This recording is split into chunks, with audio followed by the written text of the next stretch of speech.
Daytime baseball here on MLB Network.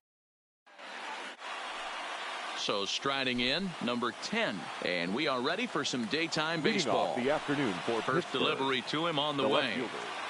Number 10. And this is lifted high in the air down the right field line. But this will land untouched. First pitch, 1 o'clock.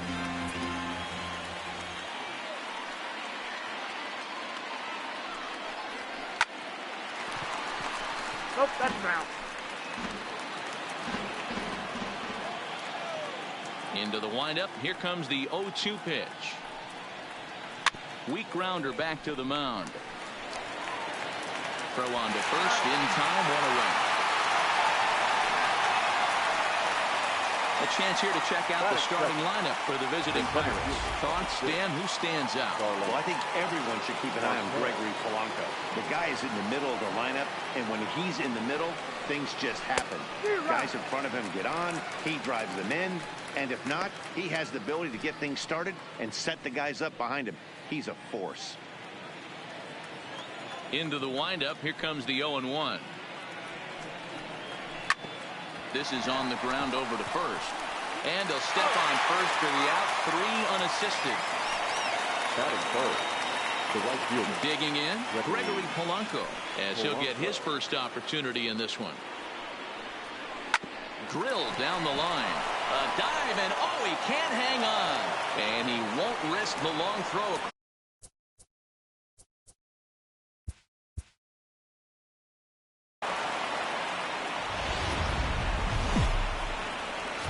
Daytime baseball here on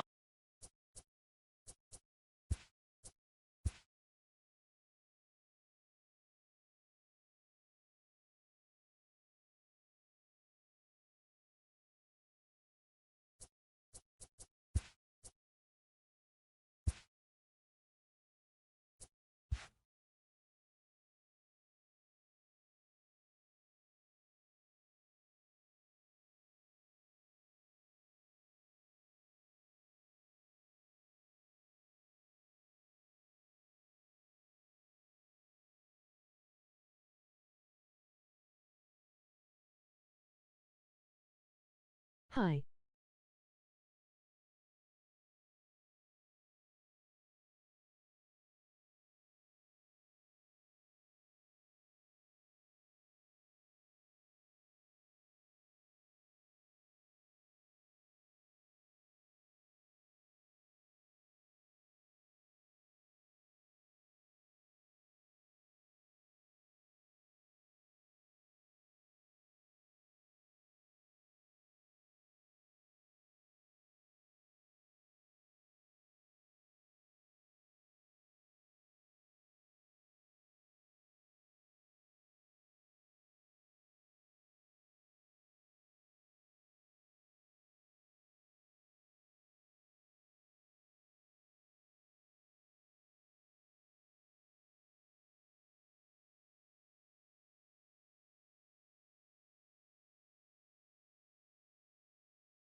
MLB Network welcomes you inside Guaranteed Rate Field in Chicago. Coming up, we've got a good matchup in store between the Oakland A's and the Chicago White Sox. Live baseball here on MLB Network, and it comes your way next.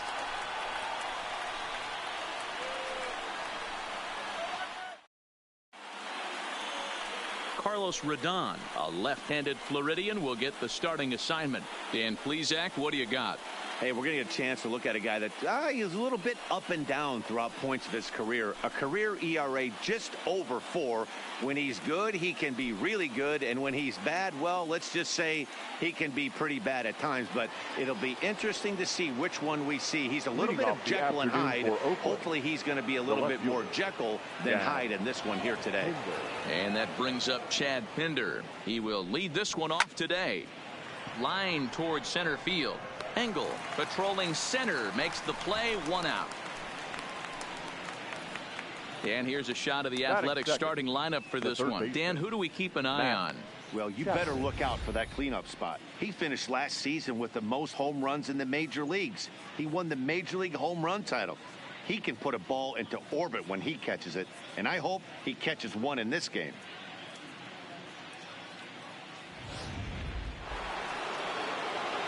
So that brings up the always intense Matt Chapman. Previously against Carlos Rodon, he's hitless in 3 at-bats. And the pitch. Maybe a favorable call there, taken for a strike. Our temperature 74 degrees as we get things started this afternoon.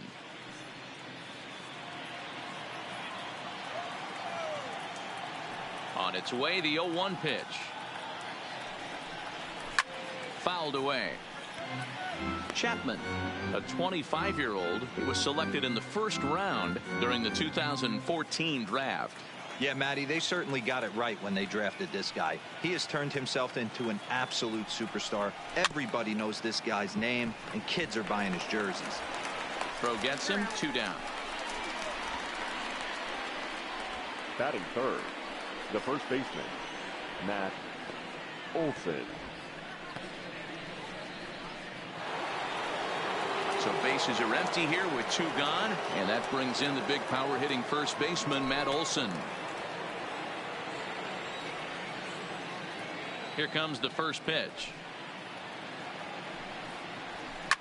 A swing and a shot hit down the corner, and that's going to wind up hooking just a bit foul, so a missed opportunity there.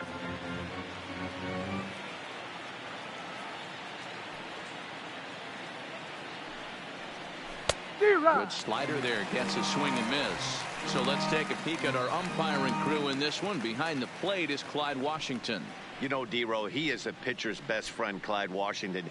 Down in the strike zone, he'll definitely call that ball right at the knees. If he's consistent with it, Dan, which Clyde always is, I'm okay with it. Hit hard down the line, but a foul ball, and the count holds at 0-2.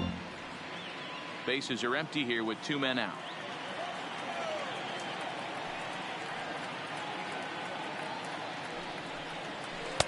Good job of holding up on the low ball there, and it's 1-2. Classic strikeout pitch right there on 0-2. It's the one we know he loves going to, but great recognition to lay off in that spot. The 1-2. Bounce towards the second baseman. Sanchez barehanded. Hey now. Nothing doing here in the opening half inning. Oakland nothing. White Sox coming up. It's baseball on MLB Network. Mike Fiers gets the ball for Oakland in this one. What do you have for us on him, Danny? Hey, we're going to get a chance to look at a guy that is a little bit up and down throughout points of his career. A career ERA just over 4. When he's good, he can be really good. And when he's bad, well, let's just say he can be pretty bad at times. But it'll be interesting to see which one we see. He's a little bit of Jekyll and Hyde. Hopefully he's going to be a little bit more Jekyll than Hyde in this one here today. In now is John Jay. He'll lead things off here in the bottom half of the first. Ball 1. 1 ball, no strike.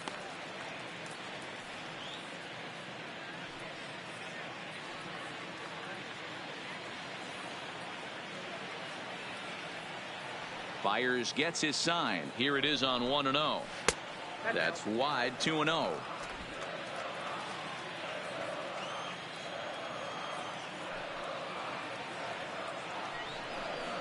Two and 1 count to the Pale Hose leadoff hitter.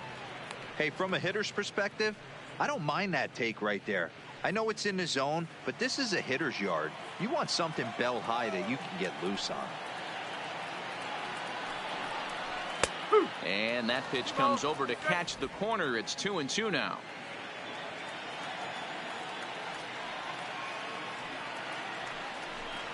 And a changeup swung on and missed for the first out.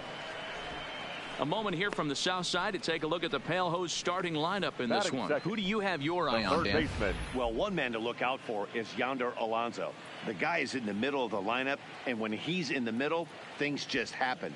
Guys in front of him get on, he drives them in, and if not, he has the ability to get things started and set the guys up behind him. He's a force. Next to bat will be the Cuban import, Yoan Moncada. His previous history with Mike Fiers, not great. He's 1 for 8. Here comes the first pitch. And he gets ahead here with the fastball, strike one. Moncada, 23 years old. He's in his 3rd season as a major league player.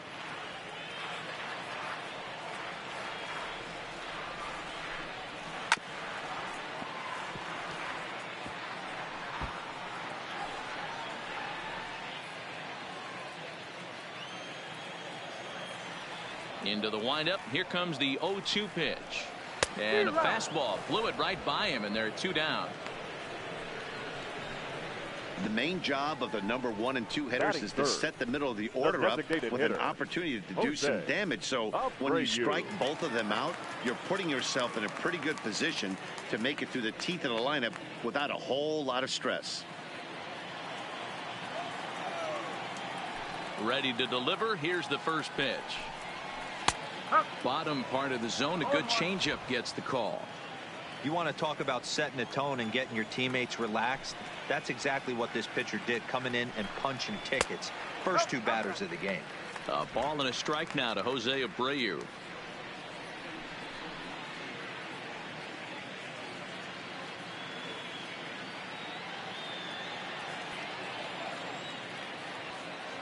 Now the 1-1 pitch. To 1-2 now. 2 out, nobody on.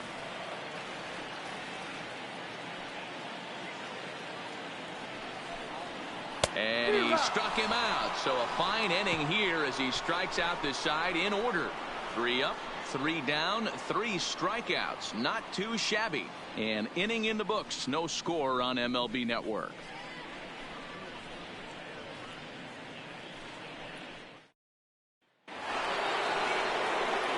So coming to the plate, Chris Davis. He'll get us started in the top of the second. Chris Davis.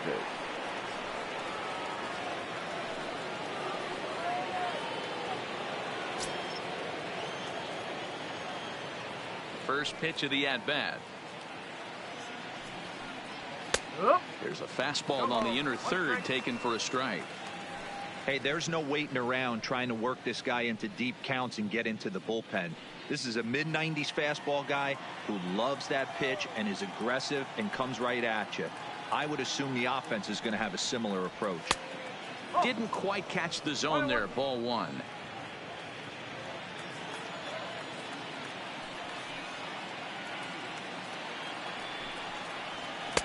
Now a fastball gets the upper part of the zone for strike 2.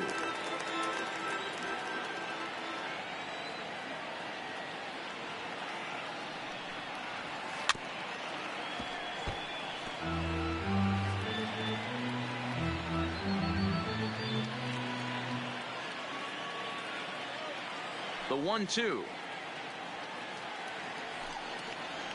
is swung on and missed. He got him. All right, guys, here's a defensive alignment for the Chicago White Sox.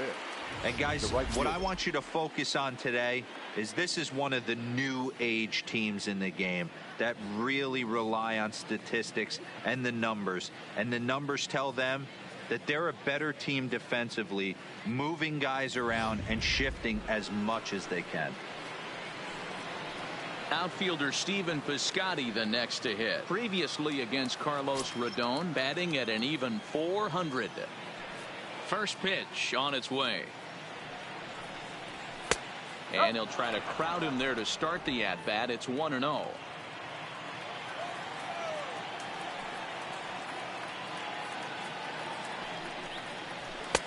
And a strike to even the count. 1-1.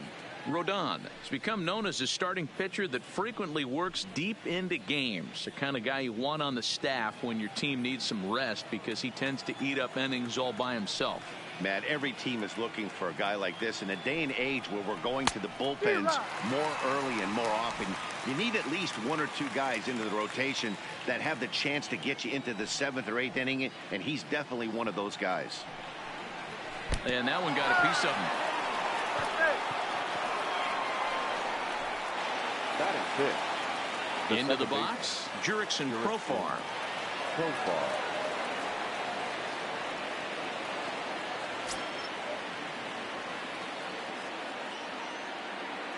He's ready. Here's the first offering. Line toward the alley in left center. And this is into the alley and ought to be good for extra bases. And they'll have runners at second and third following the one-out double. This guy just feasts on mistakes up in the zone, and that's exactly what he gets right here. A belt-high pitch, he drives into the alley. Great chance now with 2 runners in scoring position.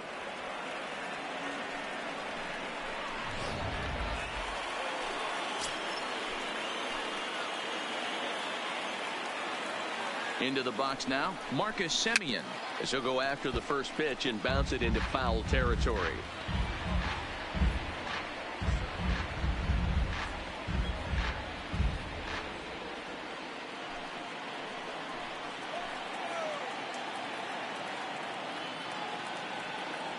Ready with the 0-1. That's over, but low. It's a ball and a strike. Piscotty at third. Profar is over at second with 1 down in the inning. And he misses 2-1. A lot of times you see guys get too aggressive and try to do too much at the plate with guys on, but right here he's doing a great job of waiting on the right pitch. Got himself ahead in the count now. Oh, he wanted that one, but it misses for ball 3. And remember here, there's an open base at first, so a walk is not the worst thing that could happen right here. The 3-1 pitch is swung on and missed, and that's a full count now. 3 balls and 2 strikes. This is a situation where you're going strictly for the strikeout. Infield in, and from the offensive standpoint, you're just trying to create hard contact and get it by that infield.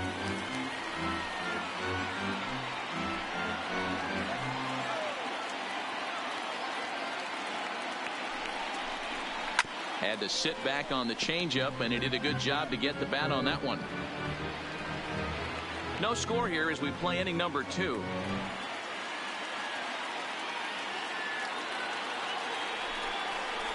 And this one misses here. A close pitch on 3-2, but Clyde Washington rules it ball 4. I'm sure the manager is fine with that.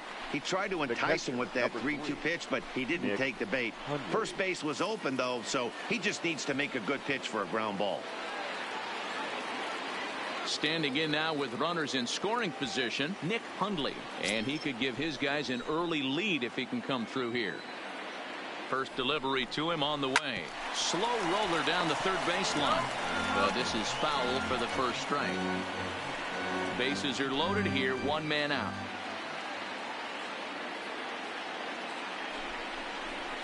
That's taken. Now it's 0-2.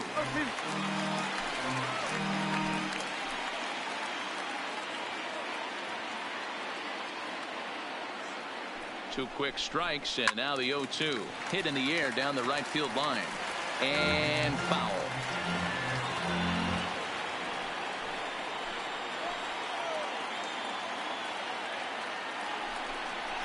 Off-speed pitch in the dirt as he takes it for a ball. Hey, this is a monster strikeout situation right here. A double play would be great in this situation, but I know he's going for the K. You get a 1-2 count on a guy, he's going to throw his nastiest stuff. The 1-2. And he fouls this one off. Bases are loaded with only 1 out.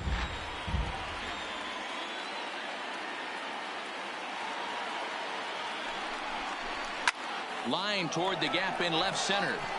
Catch is made in medium deep left center. Here comes the runner for the plate. Oh, but it's offline, so the run will score.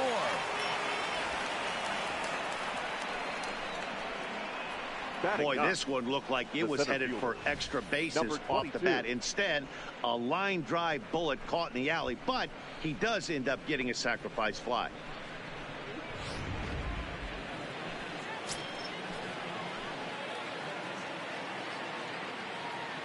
And that'll bring in Ramon Laureano. Oh, and look out as this runs in and gets him. The second man he's plunked in this one. Well, I don't know if he has a blister or some kind of mechanical glitch right now, but anytime you hit 2 batters in one game, let alone an inning, you're in trouble. We'll see if he can dial it back in before he hits another guy.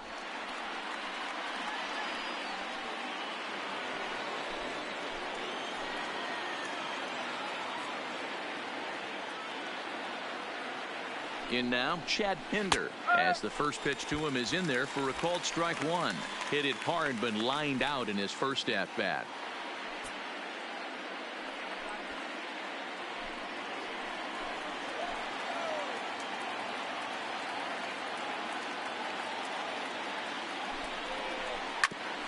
Hit sharply on the ground.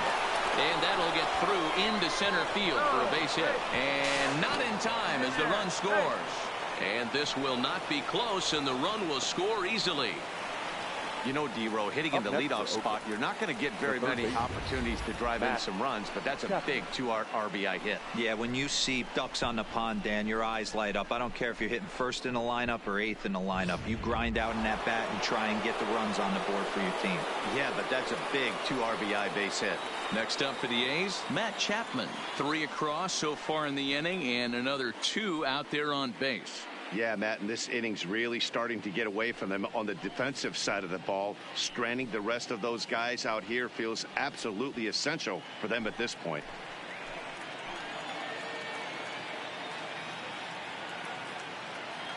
First delivery to him on the way. And this one's in the dirt. So now 2 men in scoring position.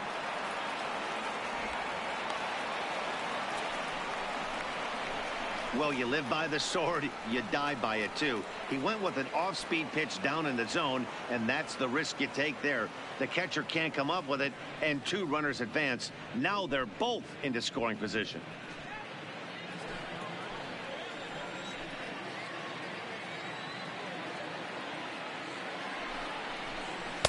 Just a bit high with the fastball, but didn't get the call. No strike.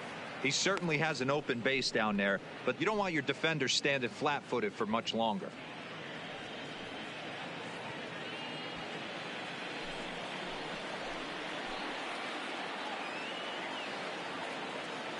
Ready with the 2-0. The count now at 2-1.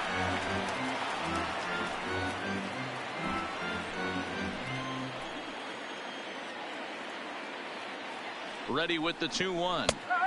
In there, and it's even now, 2-2. Probably better that he let that pitch go anyway. After seeing a lively fastball on the pitch before, it's pretty hard to sit back enough on a well-thrown changeup. Here's the 2-2. Hit to third. Oh, and he can't come up with it. And they'll extend their lead even further as the run from third is in to score. And those are plays that cost you ball games. You're already losing, and then you make an error like that to compound things. That's how things snowball on you, and you start to feel like you can't do anything right.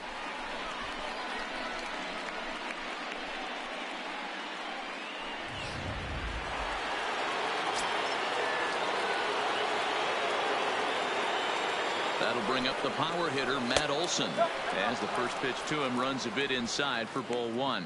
2s all over the place. 2 on, 2 out, and of course here in inning number 2.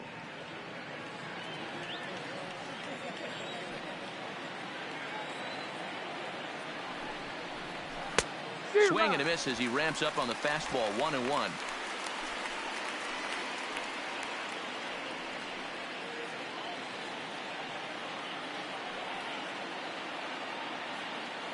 The 1-1. And this will be fouled away.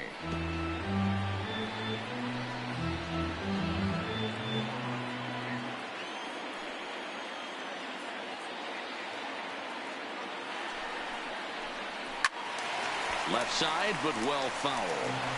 When you have 2 strikes on you, as a hitter, if you get something that you can handle, you have to find a way to do some damage with it. That was a missed opportunity. Fouled off.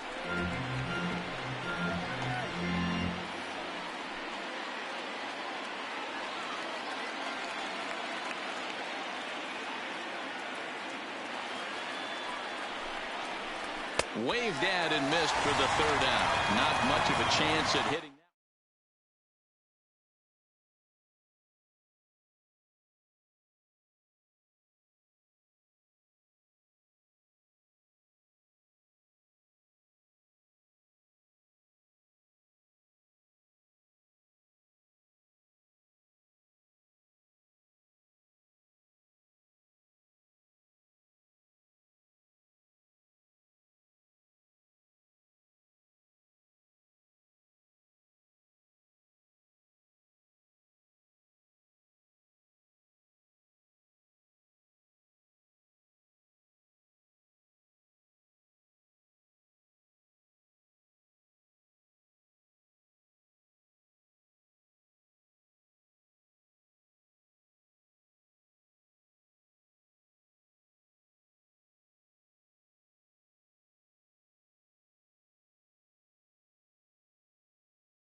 Just outside the city of Atlanta, daytime baseball at the home of the Braves, SunTrust Park. A good one on tap for you this afternoon between the San Francisco Giants and the Atlanta Braves. Stay tuned for Braves baseball starting now.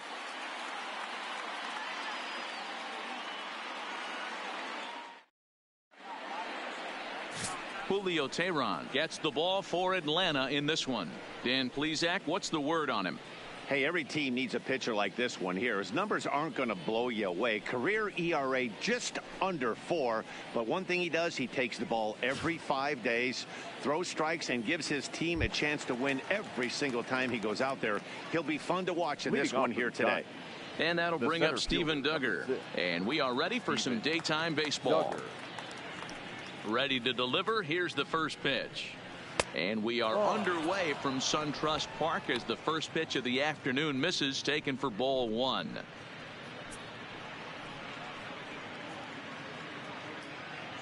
First pitch, 105. The 1-0. And it's fouled away. Clear skies this afternoon. 84 degrees is our first pitch temperature.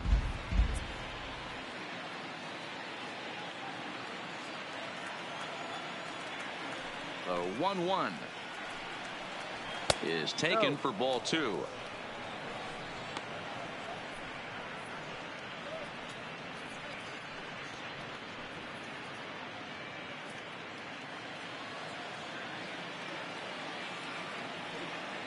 The 2-1 home. 2 balls and 2 strikes now.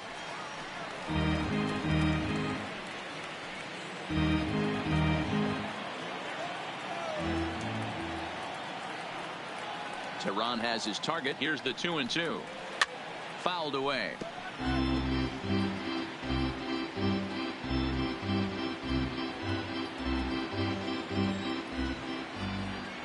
The 2-2.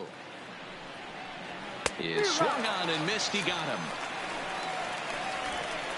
And here's how the visiting San Francisco Giants line up in this one. Who are you focused on, Dan Plesac?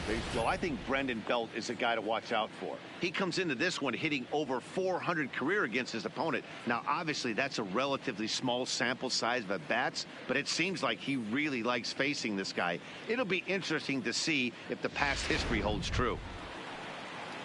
Here's Joe Panik. Career numbers against Julio Teheran. He's 1 for 5. First pitch of the at-bat. And he fouls this one off. Panik tends to have more success against right-handed pitching like this than he does against southpaws. Could be a comfort thing. Maybe he just picks up the ball a little better, but that's the book on him at this point. Here's one that misses high. It's 1-1. And set up behind the dish is Woody Keller as you see the rest of our umpiring crew there. You know, D-Row, Woody Keller's a good umpire, but at times the consistency kind of wavers a little bit. I'm not sure if you'd say he's a low ball umpire or a high ball umpire. Sometimes his zone changes from game to game. Yeah, he can be a little inconsistent, Dan, no question about it, but he's approachable. As an offensive player, I just want to be able to turn around and say, is that as far as you're going today? And Woody will usually give you an answer. And a slider runs in on him as he has to lean out of the way.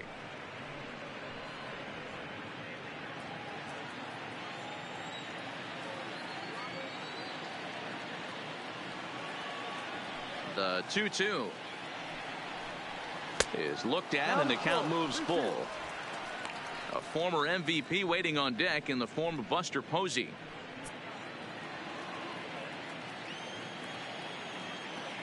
The 3-2 pitch. And he lays off here, ball 4, and he'll become the game's first base runner here with 1 away. That was a great battle right there. He tried to get him to chase, but he laid off some really tough pitches and got a walk. Got to tip the cap to the batter that time.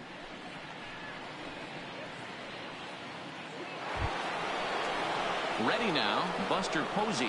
First shot for him here with a runner at first now and 1 away.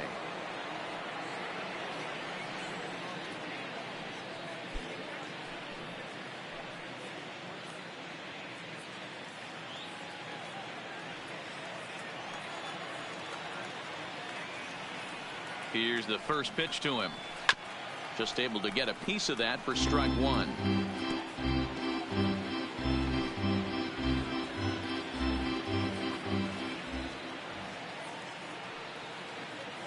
Comes set with the 0-1. Strike 2 as the fastball is let go.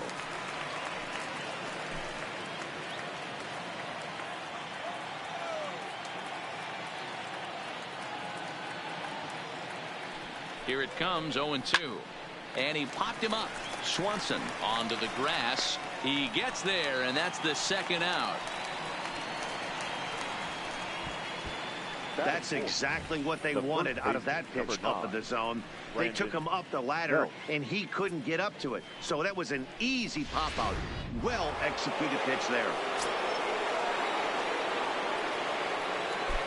Here's the first baseman, Brandon Belt, as he will look at a first pitch fastball for ball 1. He takes his first cuts in this one with a man at first and 2 away.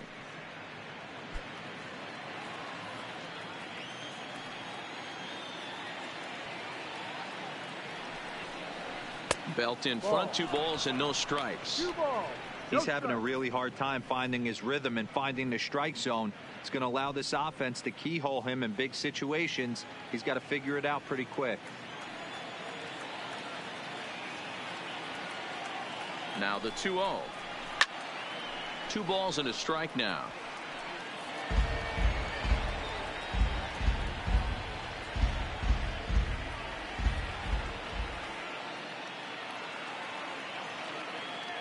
Set to deliver on 2-1. No. This one's outside, quite a bit off the plate that time. Evan Longoria would be next. Panik, the runner at first with 2 gone.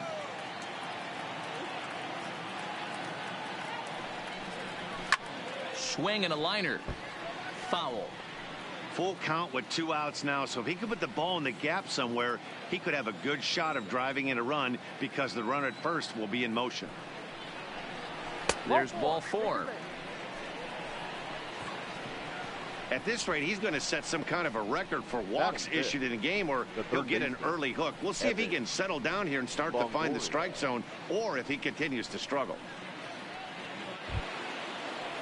2 men on, 2 out, and standing in here, the veteran third baseman, Evan Longoria.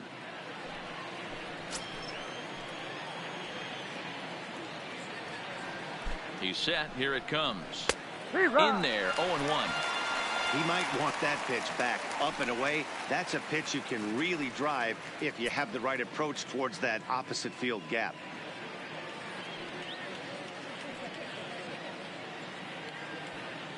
Two down, runners at first and second. And Longoria swings right through that one as he's behind 0-2 now. This is a perfect time for him to break out that nasty changeup. Great arm action on it and bury something in the dirt. Try and get a swing and a miss. Can't quite get around in time to keep it fair, and it remains 0-2.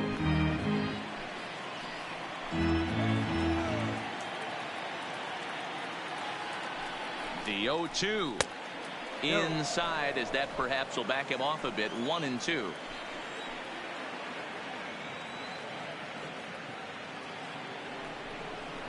And no offer that time from Longoria. It's back to 2-2 now.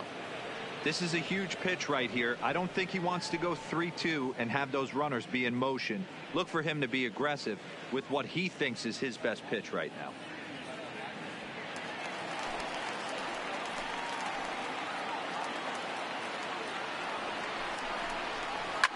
Now a swing and a fly ball. Markakis on the run, and no one will track it down. Good battle here. This will be the 7th pitch coming up.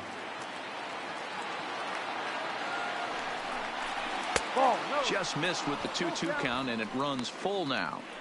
These are the kind of ABs, regardless of the outcome. You go back to the dugout as the offensive player, and your teammates are loving on you for making that pitcher work and battling it out. High fly ball out to straightaway center. Inciarte's there. Makes the catch, and that'll retire the side. A couple of walks, but no damage. It's on to the bottom of the first. No score on the show.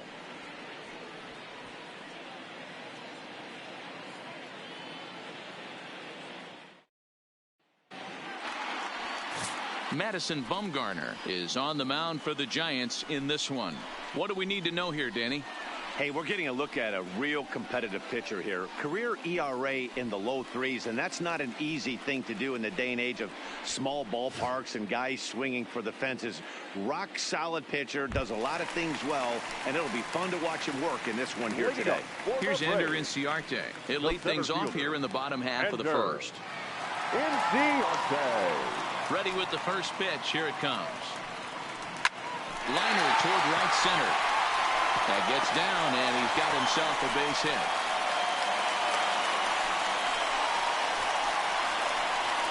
Batting second, the third baseman, Josh Donaldson. Coming to the plate now, Josh Donaldson.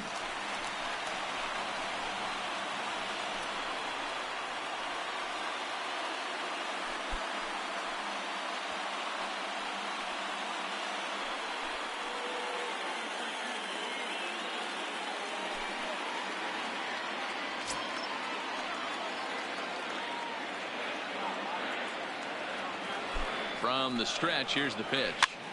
Here's a pop-up now. Belt has room in foul territory, but this will land untouched. Nobody out, runner on first. And there he goes towards second. Pitch is high. The throw, not in time. He's in there at second.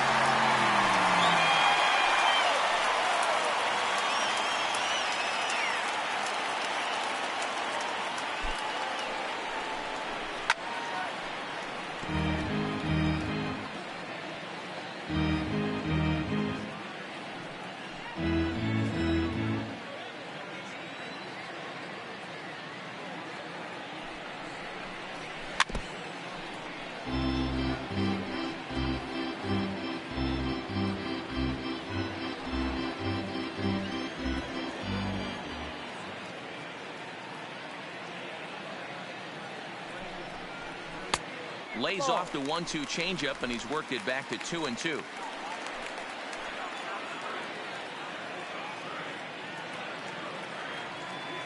The 2-2. Sent on the ground out to second. Panik's got it from a knee. He gets him. What a play.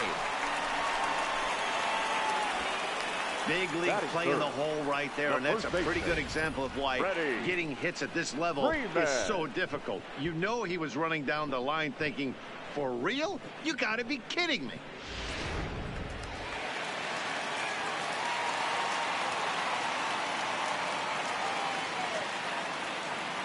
Here's the first baseman, Freddie Freeman, as he'll take a look at a high strike that time. It's 0-1. Lifetime numbers against Bumgarner. He has 7 hits in 29 at-bats. He's also driven in 5 runs.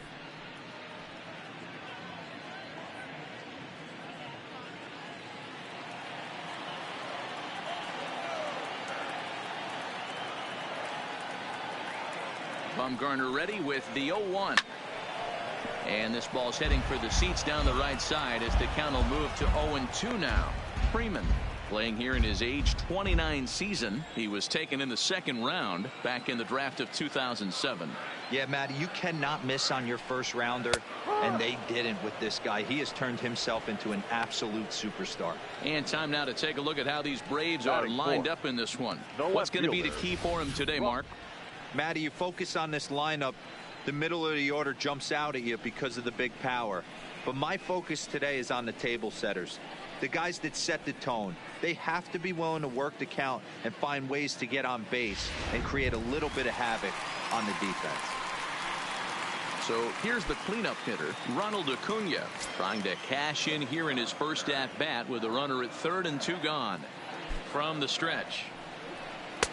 And this is off the corner and low, ball 1. No strike. With the runner on 3rd, 2 outs, base open, and a good hitter at the plate, you have to be smart and not give in. If you walk this guy, so what? It's a lot worse if you give him a ball that he can hurt you on. The set and the 1-0. 2-0 now. If you're going to have any chance against a good pitcher, you got to find yourself in some great counts, and he certainly worked himself into a nice 2-0 count right here. Inciarte on 3rd with 2 out.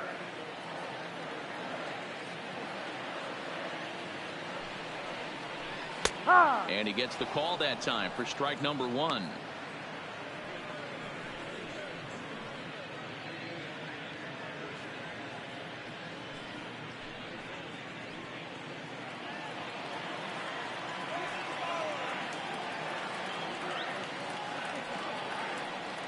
The set and the 2-1. He's fallen behind now, 3-1. This is where you cash your checks right here. 3-1. You're one of the best hitters in the game. You live for situations like this.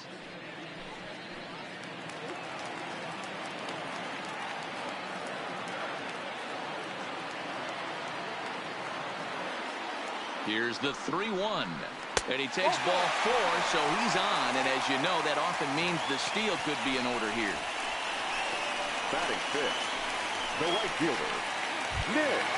So runners at the corners with 2 gone. And standing in, the powerful right fielder, Nick Markakis.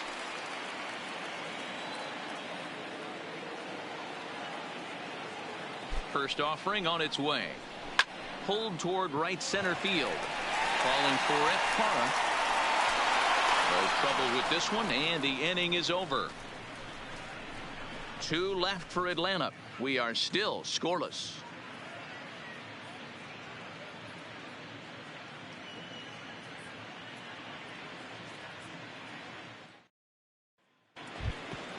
Here's the shortstop, Brandon Crawford. Career numbers against Julio Teheran. He's got 3 base hits in 17 at-bats. He's taken him deep once. Big breaker that time as it catches the inside for a called strike. That's a tough pitch right there. Curveball, kind of front hit. Your first move is to bail a little bit and kind of not want to get hit by that pitch. I can totally understand him taking that first strike. And low, it's a ball and a strike.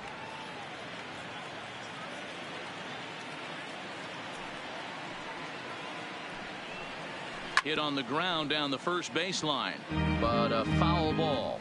1-2 the count now.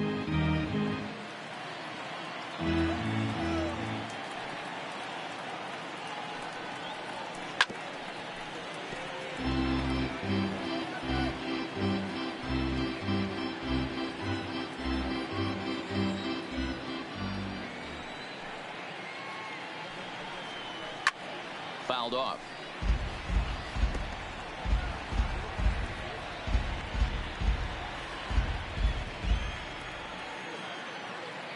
Teheran gets the sign. Here's the 1-2. Line toward the alley in left center, and that'll get down a leadoff single for Crawford. Hey, just a nice piece of hitting right there. He's able to keep his hands inside that ball, stay square as long as possible, and feed it into the opposite field for a base hit.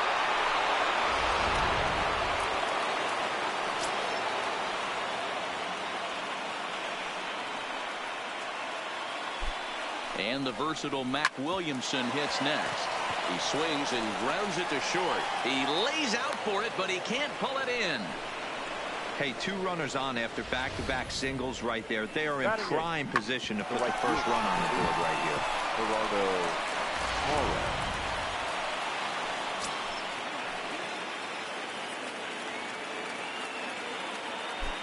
here. In is Gerardo Parra as he takes a called strike on the black. It's 0-1.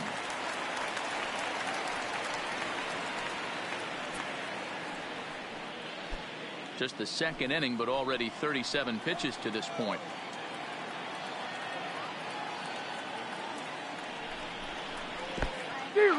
In the dirt here, and almost had him, but he's able to make it back to first safely.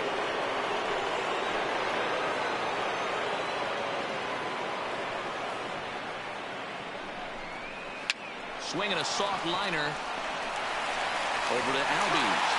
Back to Freeman, not in time, and they'll just get the 1. That was kind of a high degree of difficulty play that time. You see the off-balance throw to second base, and he couldn't get a lot on it, but they did get the out. Cameron Maybin will look to provide a little punch off the bench as he'll hit with runners at the corners and 1 out in the inning. Cameron Maybin.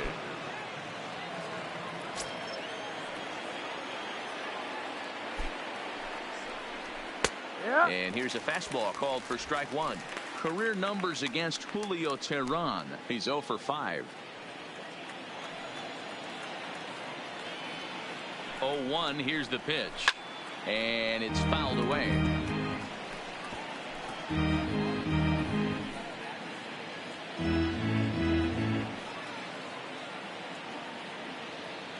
Here comes the 0-2 pitch. And a swing and a miss. He struck him out. And a big out there as the go-ahead run stays at third with 2 gone now. Well, their chances of pushing across a run took a pretty good hit after that strikeout. It's so much tougher to score a guy from third with 2 outs instead of 1. Basically, you need a hit or you need to get lucky with a wild pitch or a pass ball.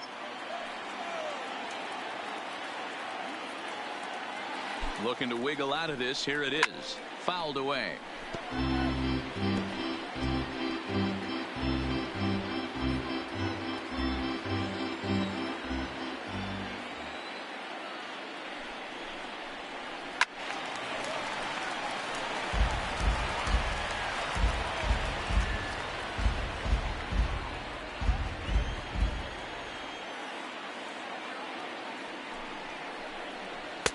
Change up, and he ain't buying it. 1-2. No score here as we play inning number 2.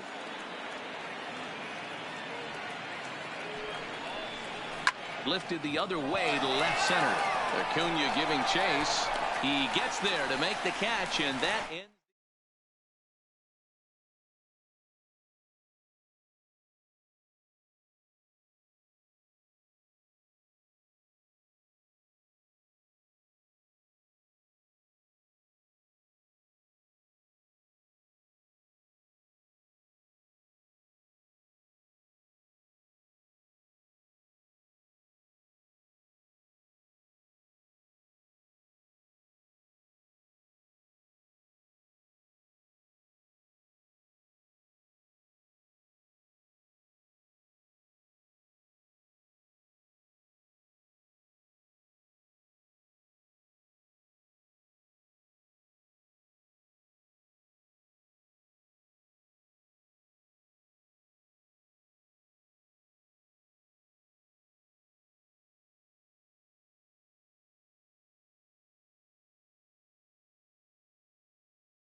Outdoor baseball now from the Warehouse District and Target Field here in downtown Minneapolis. Should be a good one here this afternoon between the Seattle Mariners and the Minnesota Twins. Twins baseball starts now.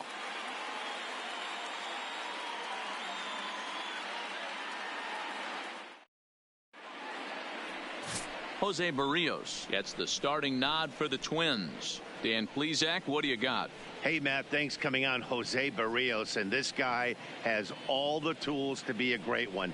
Great velocity with life, 94 to 97 miles an hour, power slider, and it's a big sweeper. His changeup is getting better. If this guy brings all three pitches one of these days, he has the potential to throw a no-hitter. Here's D. Gordon now. He will lead this one off today. And our first pitch of the afternoon is taken for ball one, and we're underway in Minneapolis. First pitch, 107. The 1-0.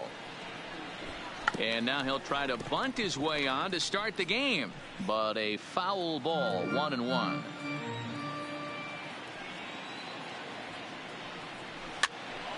Popped up. Scope with the bare hand. It's there. He got him. And what a vital play there, preventing the leadoff man from getting aboard. And here's a look at the starting lineup for the visiting Seattle Mariners. Who do you have your eye on, Dan? Well, one man worth focusing on is Edwin Encarnacion. Edwing, as they call him. He's got over 1,000 RBIs. He's already proved he's a clutch hitter. He knows how to drive in big runs when it counts. So if the situation comes up in this game, I'm looking to watch how he goes to work in the clutch. And now a pitch on the way. And a fastball close, but ultimately ruled a ball. 1-0. Lifetime against Jose Barrios. He's 0 for 9. He's also gone down on strikes 5 times. The 1-0 is laid off, but in there for strike one. Henniger, 28 years old. He was a first-round pick during the first-year player draft of 2012. Yeah, Matty, they certainly got it right when they drafted this guy. He has turned himself into an absolute superstar. Everybody knows this guy's name, and kids are buying his jerseys. The throw into second. And he had 2 on his mind, and that's what he'll get as he's in at second base with a 1-out double. Batting third. Guys, that jacks me up right there. Kept his front shoulder tucked, the hip tucked, was able to stay inside that slider and drive it the other way.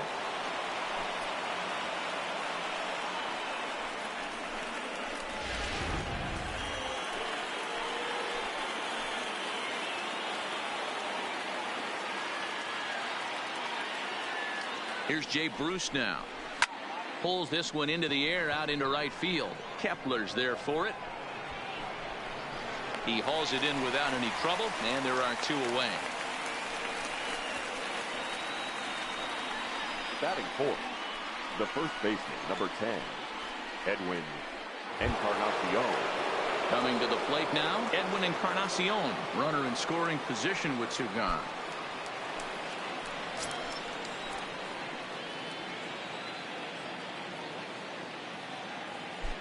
He's set, and the pitch. Taken, but called a strike. And there are our umpires for this one. Working balls and strikes will be Mr. Daryl Parker. Hey, not a very big strike zone, but a strike zone that kind of moves around a little bit too much for my liking. Yeah, Dan, I know there's not a clear scouting report with Daryl. I'll tell you what, you're going to know in the first 2 innings where he's going to be. 1-1 the count now.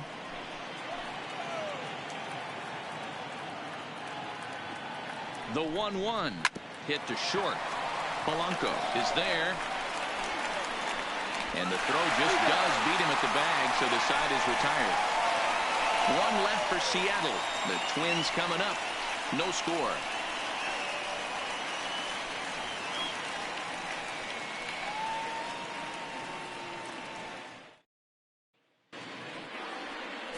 Marco Gonzalez, a native of Colorado, gets the start on the mound. What do you have for us on him, Danny? Hey, it's hard to have all 4 of your pitches on, but I think if this guy can have 2 or 3 of his 4 pitches and have command of them, he's going to have a really good game.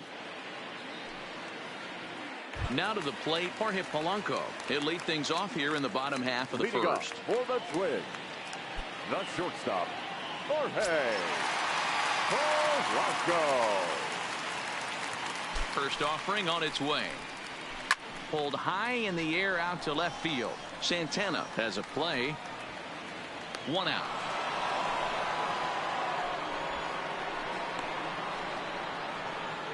A chance now from Target Field to take a look at the Twins lineup in this one. Who's the one to watch, Dan? Well, Matt, I think the cleanup hitter might be the difference in this game. He's got over 1,000 RBIs. He's already proved he's a clutch hitter. He knows how to drive in big runs when it counts. So if the situation comes up in this game, I'm looking to watch how he goes to work in the clutch. Digging in, C.J. Cron. He'll get to take his first cuts here.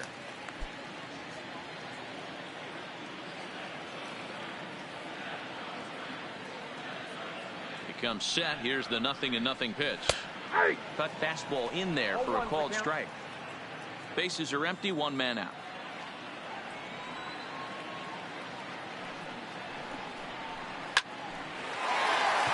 Into center field. Line drive, base hit.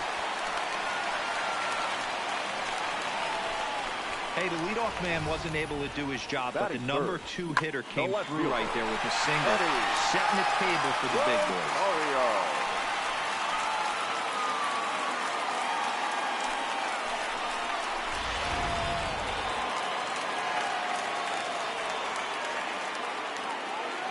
Into the box, Eddie Rosario, as he'll watch one miss down and in for a ball. 1-0.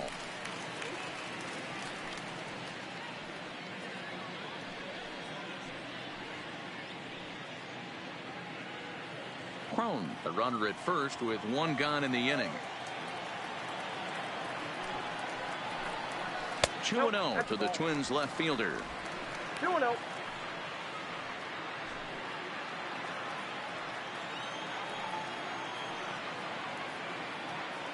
Now the 2-0 home.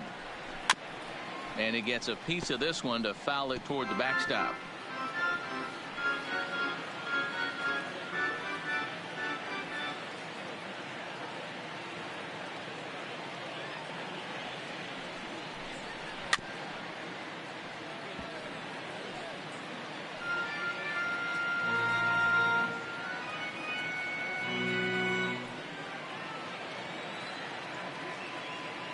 The 2-2 is laid off and the count runs full. We could see the runner in motion here on a 3-2 count with 1 out. There's a pretty good chance he's going to get a pitch to swing at, and if not, it's ball 4 anyways.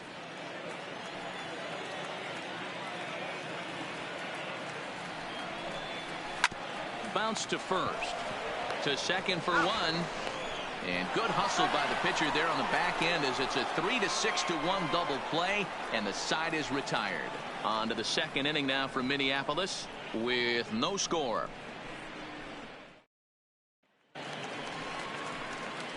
Dan Vogelbach is next. He'll lead it off here against Jose Barrios. Daniel Vogelbach.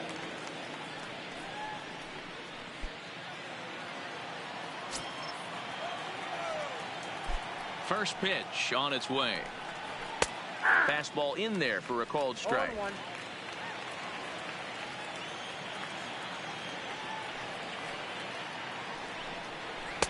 And there's ball 1.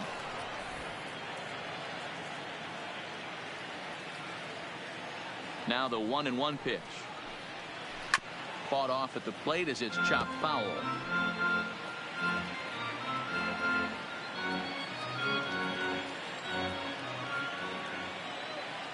The 1-2 misses. Ball 2.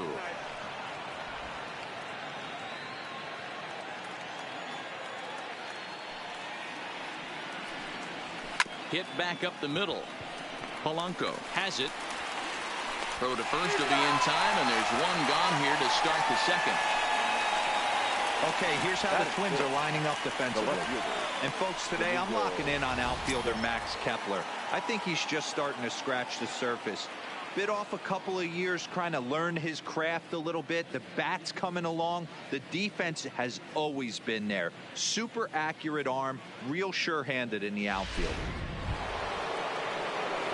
So the base is empty here with one away, and that'll bring Domingo Santana into the batter's box next. First pitch of the at-bat on its way. And he'll look at a first pitch curveball that's in the dirt. It's ball one. No score here as we play inning number 2. 1-1. Hey, back when I first broke into the big leagues, a lot of the pitchers wanted to work east to west. Now, with such an uptick in velocity, these guys are working north-south. That's just a great elevated fastball with serious velocity on it. Ball taken there. 2-1 now.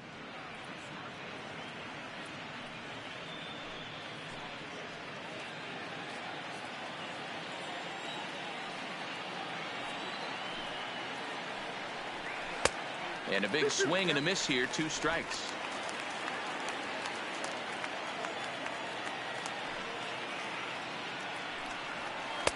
And he holds off on the breaking ball, so the count runs full.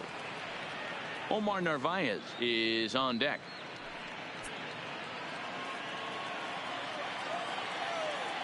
Something has to give. Here's the payoff pitch. Oh, and he took a big swing at that one as this is driven out to deep left center field. Gone!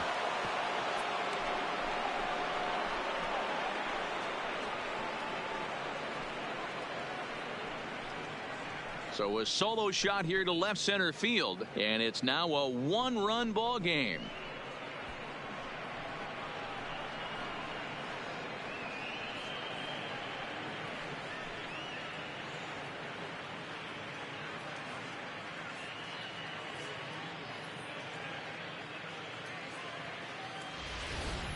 Hey, that's one of the toughest parts about standing out there on the bump. Giving up a long home run or giving up a bomb at any time as a pitcher. You just have to regroup and get back on that horse.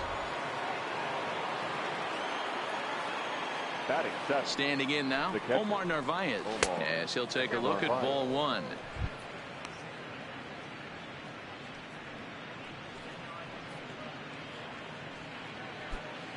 One out, nobody on.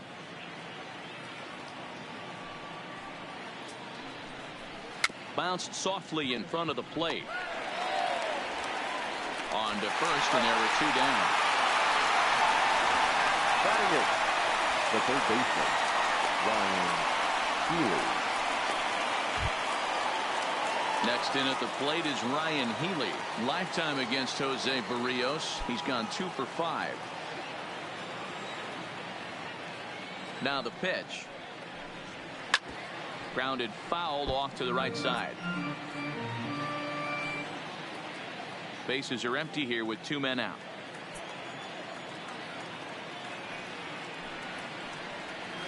Chased a low ball there, and he's quickly down in the count 0-2. This is why this guy is so effective. He's able to pound the zone, get ahead in the count, and now he has so many options to go to. I really couldn't tell you. It's a flip of the coin as to what he's going to throw right here. And a good fastball swung on and missed for strike 3. And the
A truly gorgeous afternoon for baseball now from sunny Oracle Park in San Francisco. Ought to be a good one here between the Philadelphia Phillies and the San Francisco Giants.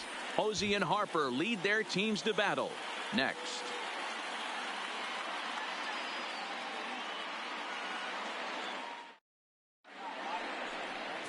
Madison Bumgarner, a lefty from North Carolina, gets the starting assignment. What's your take on him, Dan? Quite frankly, one of the toughest and baddest dudes in the game of baseball. We all remember coming in Game 7 of the World Series against the Kansas City Royals. Every team thinks that they have an ace. Well, guess what? This guy is a true, legitimate ace. Low to mid-90s fastball, good curveball. It does have the straight changeup in. Just in case you didn't know this, the guy can swing the bat a little bit, too. One of the best pitchers in the game. Right down Broadway that time. Strike one.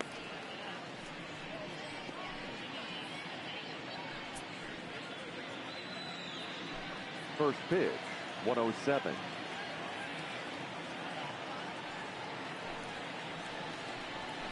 Waved at and missed, and he's behind 0-2.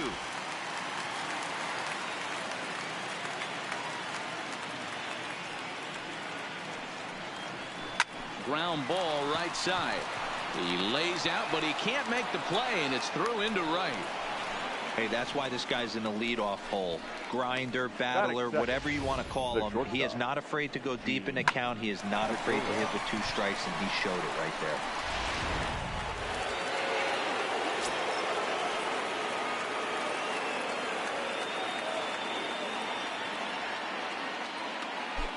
Gene Segura standing in as the first pitch to him is in there for a called strike one.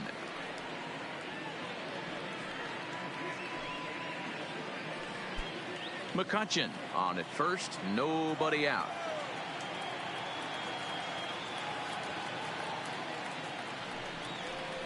And a cut fastball, but this bounces near the plate for a ball. So let's take a peek at the umpiring crew in this one. Behind the plate is Matthew Ross. Well, D-Row, you better be ready to swing. With Matt Ross behind the dish, big zone. Yeah, you know coming into this one, you better pull the trigger. If something's close, Matt Ross is going to punch your ticket. Pitch swung on and missed. The throw. The throw pulls him off the bag. Well, I think he's making it pretty obvious why he's batting leadoff, isn't he? Works his way on base to start the game, and then does even better by swiping second to put himself into scoring position. He's trying to make an impact from the get-go in this one.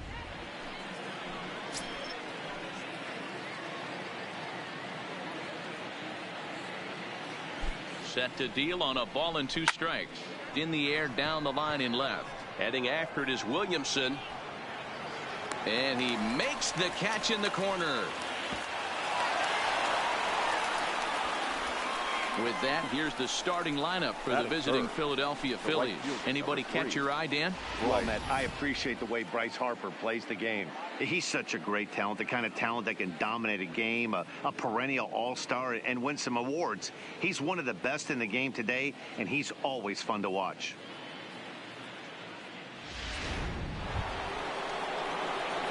And now Bryce Harper. Lifetime numbers against Bumgarner. Pretty average results. 4 for 15. 2 of those hits were for home runs.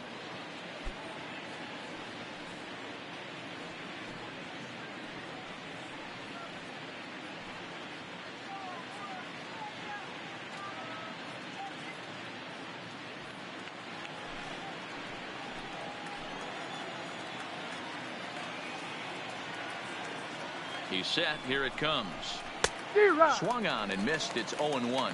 Harper, a former member of the Washington Nationals. He became a member of this team after signing as a free agent earlier this season.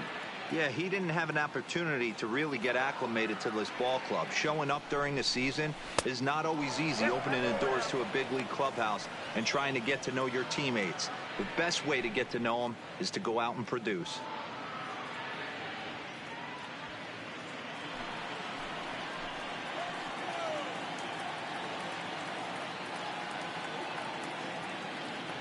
The 1-1 home. The bouncer to the left side. And that's through into left, a base hit. Throw comes in quickly here, so that'll hold that go-ahead run at third now with still only 1 away.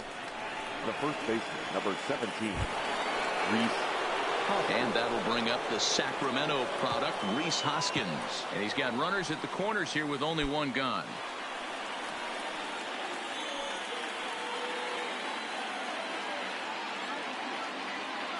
First pitch of the at-bat on its way. Right through it here, and he's behind 0-1.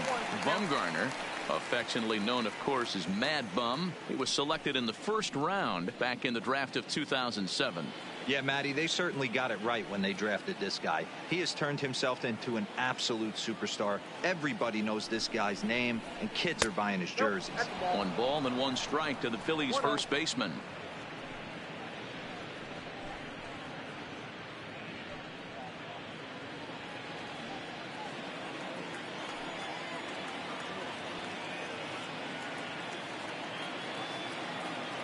The 1-1 home.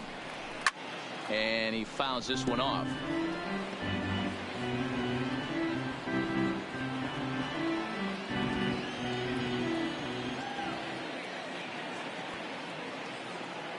Here's the 1-2 delivery. And the pitch takes off inside, and it gets away. Throw goes over to third. And he'll make it back in safely at third.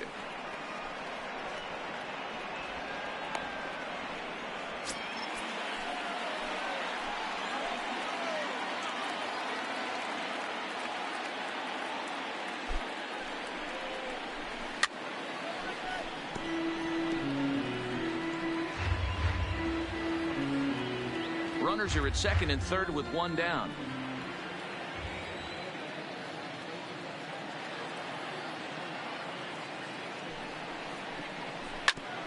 Hit hard on the ground to second, and that's through into center field. Base hit, and the run will score as the Phillies are off to a 1-0 lead.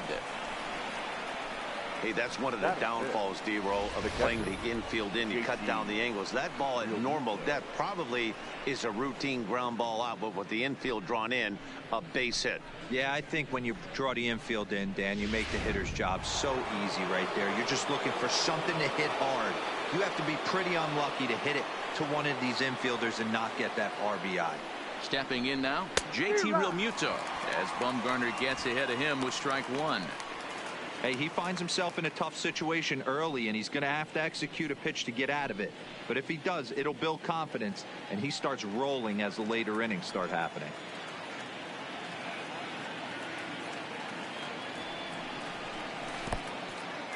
In the dirt and blocked behind the plate. The tag, and he is safe on a very close play at the bag. Man, he's an absolute train wreck out there so far. That's his second wild pitch of the first inning. We'll see if he can get the train back on the tracks here, but something is definitely off with his delivery right now.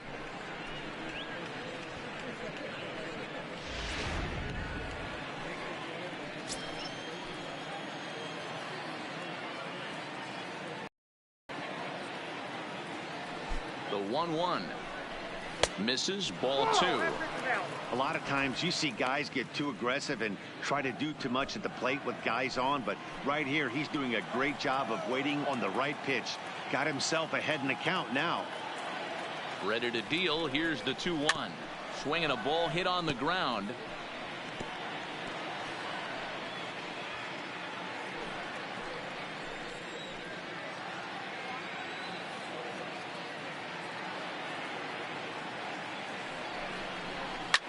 It's a high fly ball headed for the left field corner. If it stays fair, it's gone. And nearly a 3-run shot. Instead, it's a foul ball.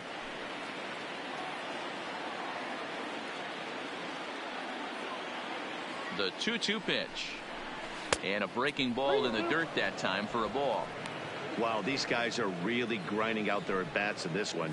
They're not making any outs easy to get. And that, of course, is having a huge impact on the pitch count. Now the payoff pitch home. Still hanging with him. Another good swing to keep it going.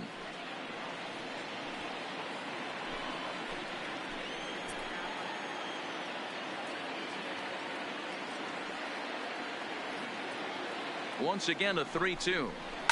A swing and a shot hit down the corner. Gone!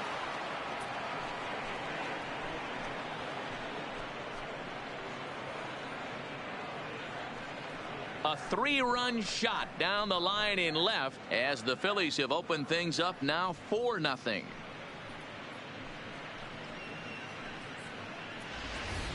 Yeah, these guys came into this game with a plan, and they've executed it really well at the dish. They've been very aggressive, and that aggressiveness has put them up by 4 early on. What a great start. Batting 6. In now, Maikel Franco. As he will take Franco. strike 1 on the fastball here. No balls and a strike. Lifetime numbers against Bumgarner. He's had success, 6 for 14. He also has 1 home run. Into the windup. Here comes the 0-1. Started the breaking ball far too inside that time. Laid off for ball 1.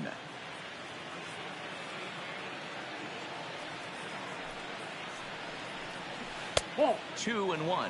Well, I think he just kind of lost focus on the mound right there. It's clearly not going his way, and he's thinking more about that than the task at hand. And right now he needs to think about this hitter. Into the windup. Here's the 2-1 pitch. 2-2. I think it's safe to say he wasn't ready for the fastball. Yeah, and they set him up with that curveball on the pitch before, and that one, they just blew right by him. And they could go either way now, I suppose. He stays alive, still 2-2. 4 runs here in this half inning.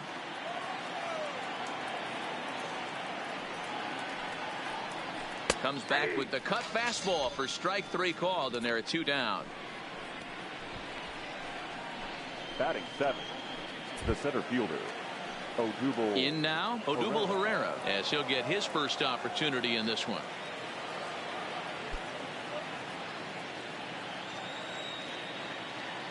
First pitch on its way. Pulled toward right center field.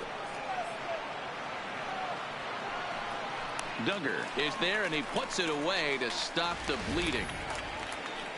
But 4 runs score in the inning, 3 coming right here on the 3-run home run.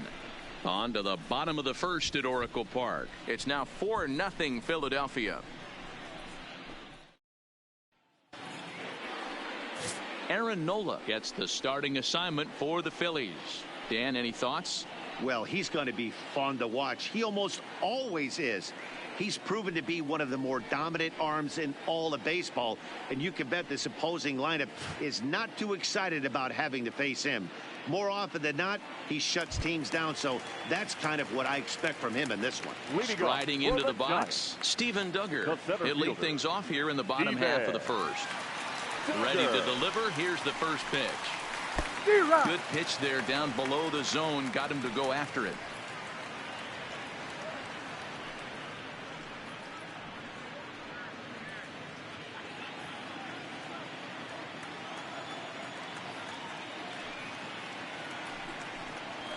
He looked like a caveman swinging a club on that one. It's 0-2 now.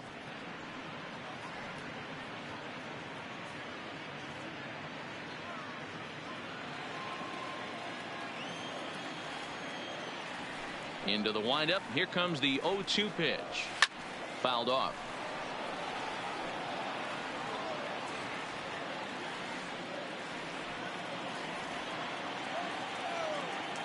The 0-2 once more. Swing and a miss as he ran the fastball right by him for the first out. And with that, a look at Bruce Bochy's lineup card for the Giants. Who stands out to you, Danny? Well, Matt, I'm pretty excited to get a chance to see Brandon Crawford. He doesn't let the pressure of the big moment get to him. I love watching this guy hit in clutch situations. It's like he takes a deep breath and everything stops in front of him. He plays like the Zen man.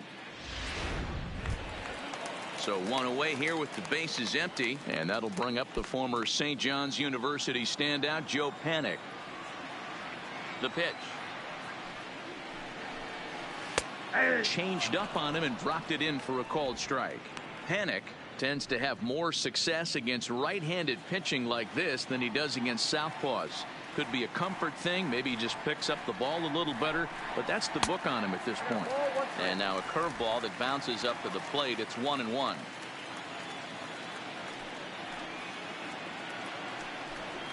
Panik behind a ball and 2 strikes. If you're going to catch up to a high fastball like that, it's all about getting that front foot down in enough time to allow your hands to start moving forward. He was way too late there. Looking for back-to-back Ks to start the game. Swing and a miss on the changeup, and there are 2 gone. The main job of the number 1 and 2 hitters is to set the middle of the order up with an opportunity to do some damage. So when you strike both of them out, you're putting yourself in a pretty good position to make it through the teeth of the lineup without a whole lot of stress.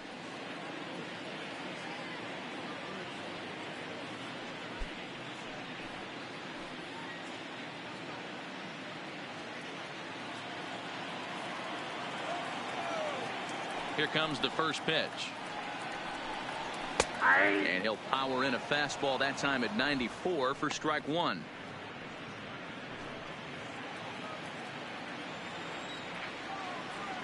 Oh and 1, here it comes.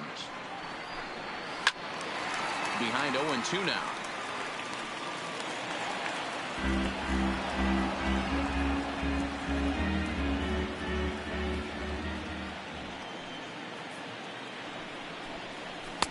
And here's a fastball on 0-2, but it misses. 1 and 2 now.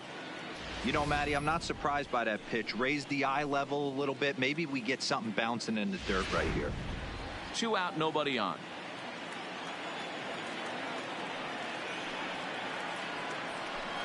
Two balls and 2 strikes to the Giants catcher.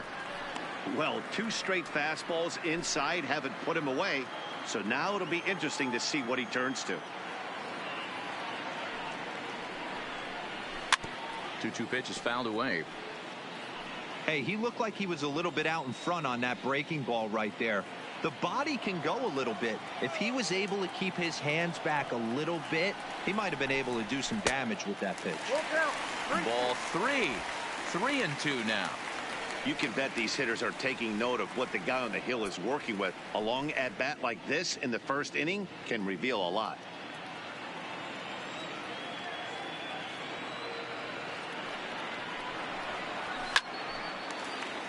Line, but speared on a hop. Throw in the dirt, but a good scoop at first saves an error as this side is retired. Giants are down 1-2-3. They're on the short end of a 4-0 score.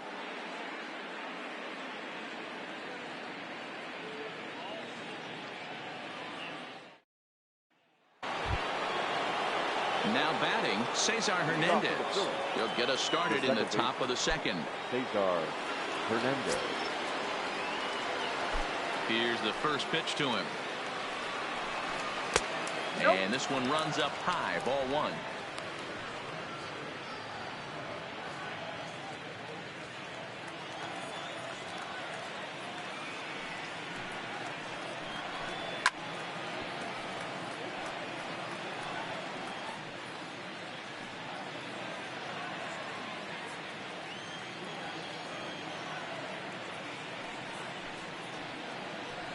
Two balls and a strike to Cesar Hernandez.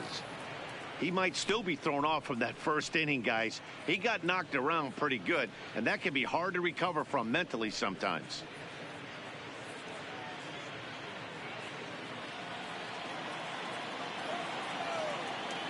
Now the 2-1.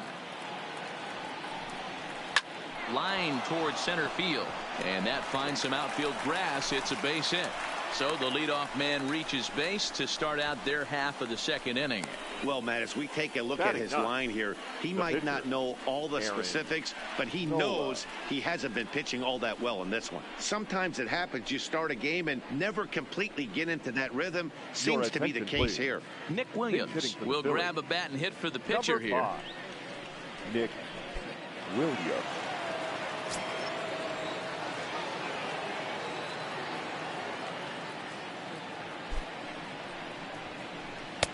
A ball and no strikes.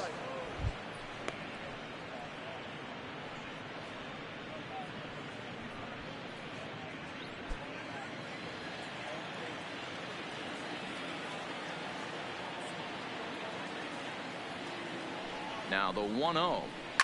And it's fouled away.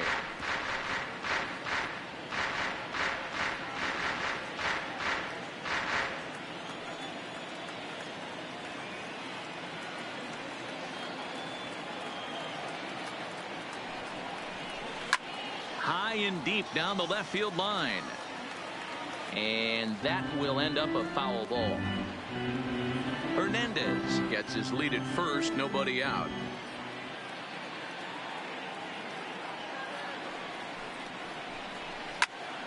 Still 1-2.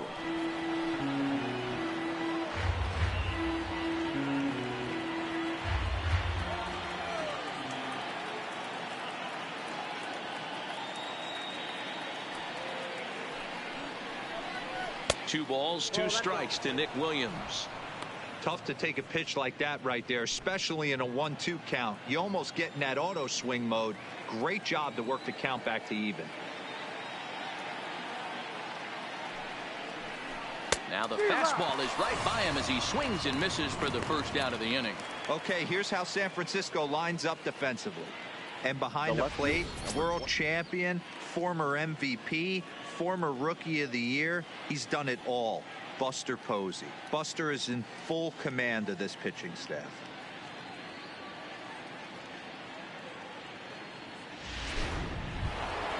Stepping in and ready for another shot, Andrew McCutchen. He singled his last time up. Oh, and he breaks, and they've got him picked off. Panic puts the tag on him, and they've got the out at second base. Ready to deliver. Here's the first pitch. Fouled away.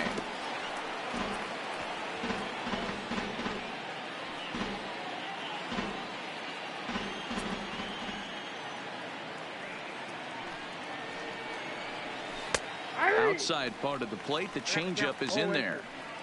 Hey, I don't know what happened in between innings, but he went down that tunnel with a few of his teammates and some coaches and found a way to regroup because he's been really good this second inning. After going out in the first, I thought it was going to be a super short outing. And the cutter got him swinging. Strike three, and the side is retired.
MLB The Show's coverage of Major League Baseball brings us to Petco Park in San Diego. Today, a matchup out of the National League West between the San Francisco Giants and the San Diego Padres. These two should be exciting to watch go at each other, and it's all coming up next.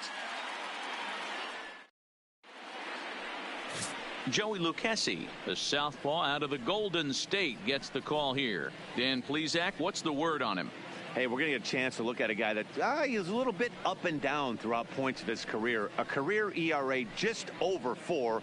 When he's good, he can be really good. And when he's bad, well, let's just say he can be pretty bad at times. But it'll be interesting to see which one we see. He's a little bit of Jekyll and Hyde. Hopefully he's going to be a little bit more Jekyll than Hyde in this one here today. Duggar. First offering on its way. Here's a hard hit ball that'll be caught out there at short.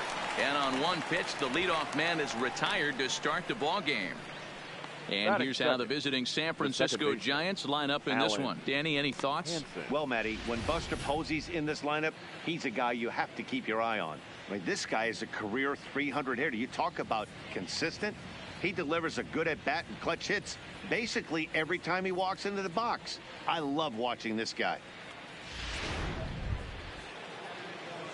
Digging in now, Alan Henson. He'll get to take his first cuts here.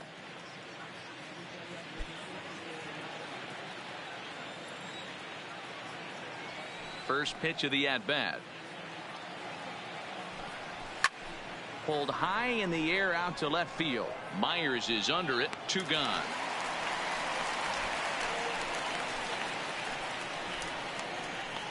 Batting third, the catcher, number 28, Buster Posey. Here's Buster Posey now. First chance for him here in the top of the first with nobody on.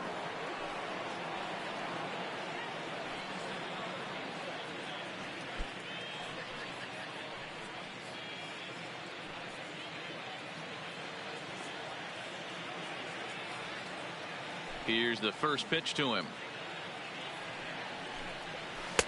Pitch to the plate is a sinker for a called strike 1.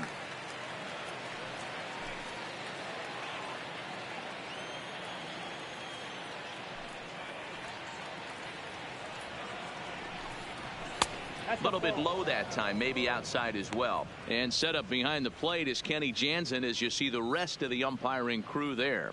You know, Kenny Jansen, Dero, he's kind of hard to figure out. Doesn't give a lot on the edges. He'll make you bring the ball into that plate. Yeah, Dan, Kenny Jansen is definitely consistent, and he'll reward pitchers around the knees. But on the edges right there, sometimes it's hit or miss. Throw on to first gets him, and the side is retired. So a fairly painless top of the first. Giants 0, Padres coming up. You're watching Major League Baseball on The Show. Madison Bumgarner will be the man on the mound for the G-Men. Dan Plesac, what do you got?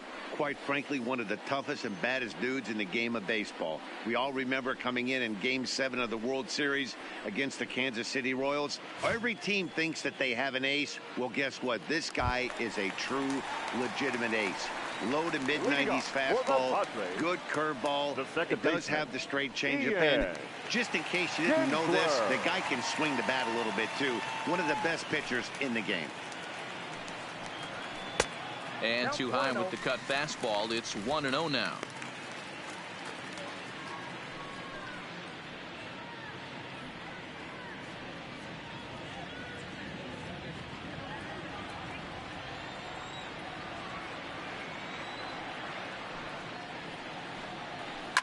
Now a hard liner, but foul. I know he wants that pitch back. He put good wood on that ball. But let's give credit to the pitcher right there. Great arm action on that changeup. Got him a little bit out in front. Now one hit foul over to the right side as the count moves to 1-2.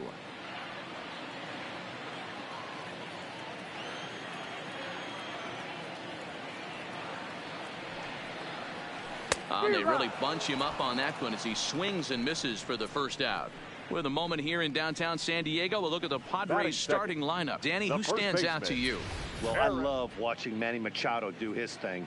He's one of those guys you want at the plate in those big game-defining moments. He's such a clutch hitter. I love watching him in those situations, and hopefully we'll have that in this game as well. First baseman Eric Hosmer is in. Lifetime numbers against Bumgarner. He's 0 for 7.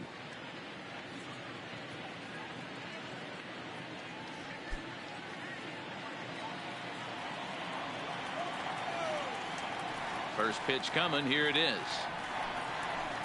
First pitch cutter that's by him for strike one. Bumgarner, he's the kind of pitcher that a lot of pitching coaches and managers really appreciate, and that he rarely issues the free pass. He's a strike thrower. Yeah, Matty V, and I think every pitching coach and every manager loves to have a guy like this on his staff. He won't beat himself. He'll make you put the ball in play, and he's not afraid to get his defense allowed. He's a pitch-to-contact guy, and that's one of the keys why he's been able to be such a good pitcher at this level. Looked like the cut fastball there, and he got him to swing through it for the second out. The main job of the number 1 and 2 hitters is to set the middle of the order up with an opportunity to do some damage. So when you strike both of them out, you're putting yourself in a pretty good position to make it through the teeth of the lineup without a whole lot of stress.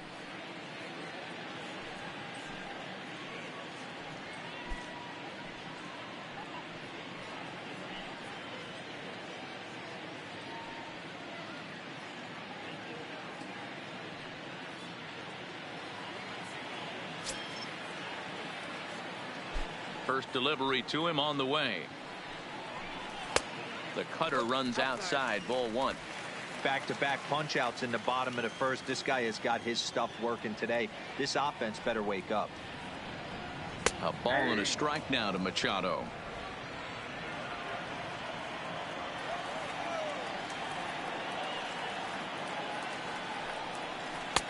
No offer on that one. 2 balls and a strike. Well, it's 2-1 now, and we haven't seen a fastball from him in this at bat yet. As a hitter, you've probably got to sit on that right now. Bases are empty here with 2 men out.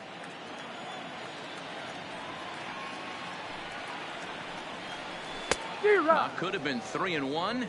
Instead, it's 2-2.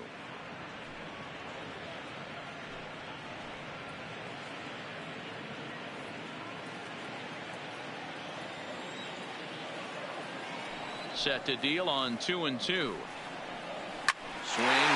drive. That's going to be trouble. Machado on his way to second. And he will pull into second with a 2-out double.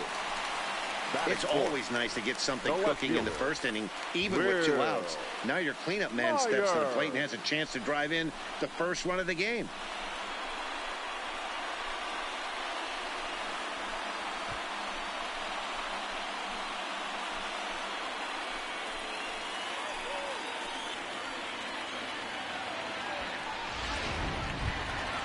Next will be the cleanup hitter, Will Myers. And now following the 2-out double, he's got a chance to drive in a run here.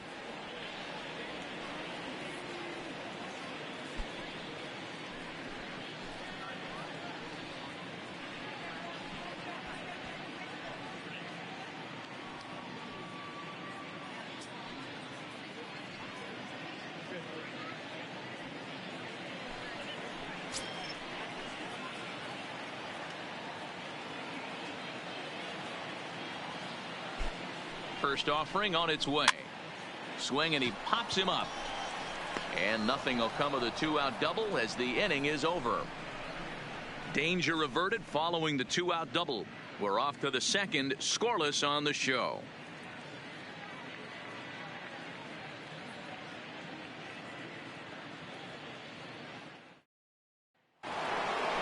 Now the Giants' number 4 batter, Brandon Belt. He'll get us started in the top of the second. Brandon Belt.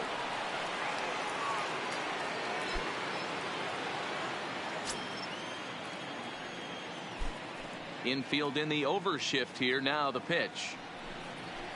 There's a swing and a high deep drive headed for the right field corner. But this one will bend foul.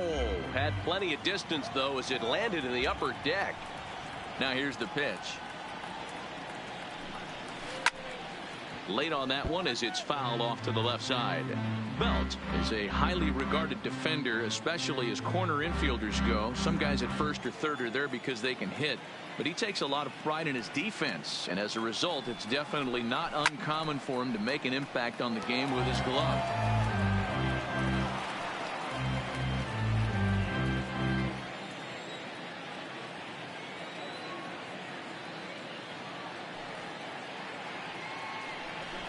0-2 pitch is a sinker that misses, but he's still in command 1-2.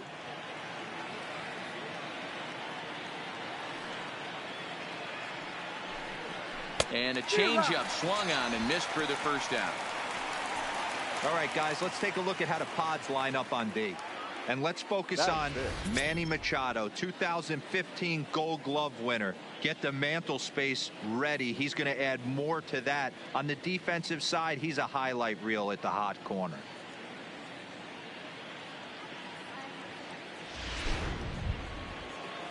Standing in, Evan Longoria, as he'll get his first opportunity in this one. First pitch of the at-bat. And he takes a pitch right down the middle. If you know you got a real patient hitter at the plate, I love the mindset of this pitcher right here, attacking the zone 0-0 and getting ahead. Now a curveball, but he might have flown open a bit. It's 1-1.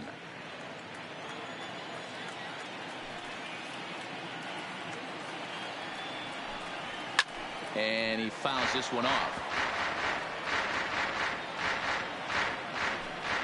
Bases are empty, one man out.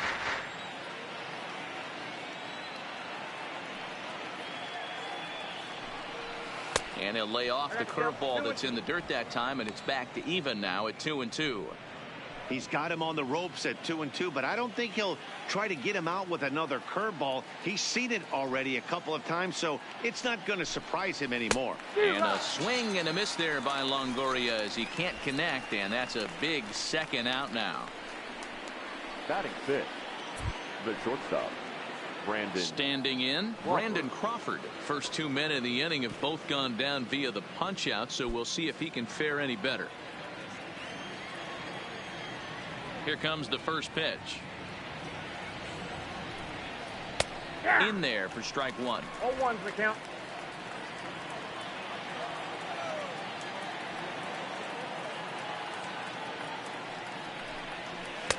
Lays off the sinker here, a ball and a strike.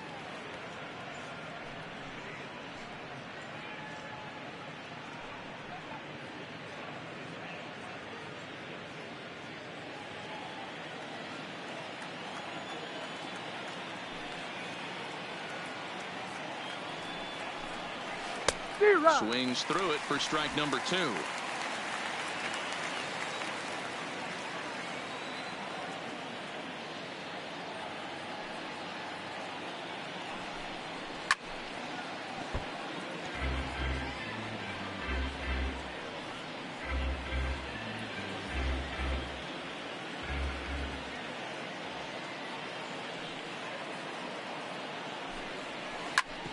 Hit hard on the ground to second.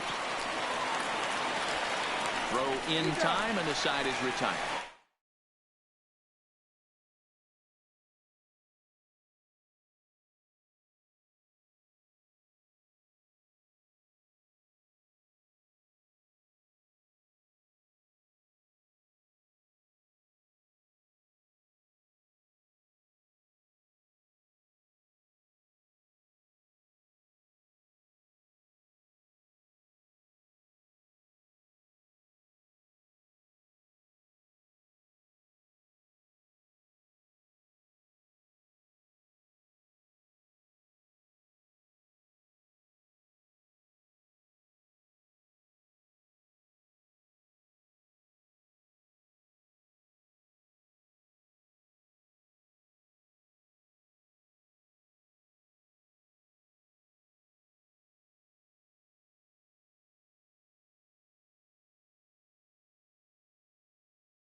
From Little Havana, just west of downtown Miami, we've got baseball from Marlins Park. Today, a matchup of NL East rivals between the Washington Nationals and the Miami Marlins. It's Marlins baseball, and it's next on the show.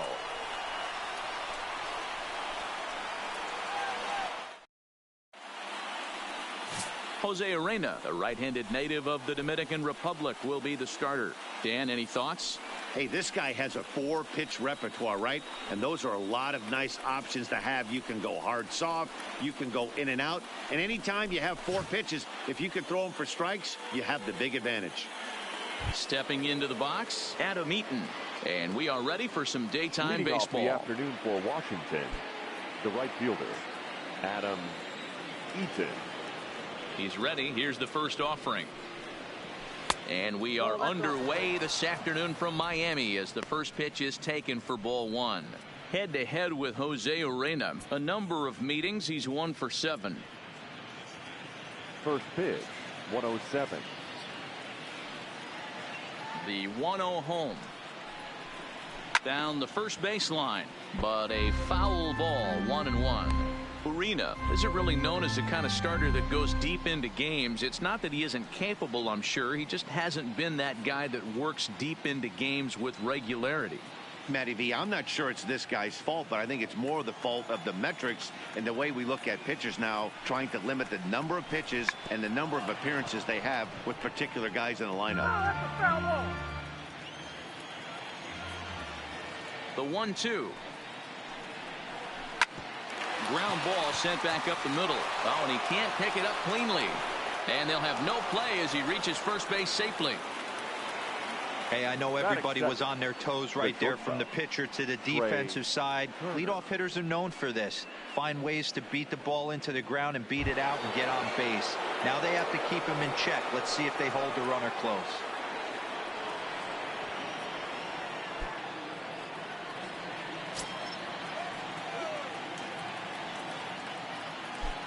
From the stretch, here's the pitch. Here's a swing, and oh, man! Way out of here.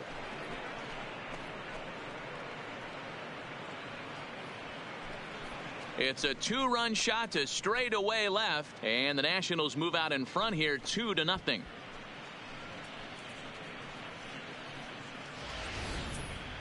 I'm pretty sure he was too focused on the man at first, worried about the steal, and just made a mistake with that pitch.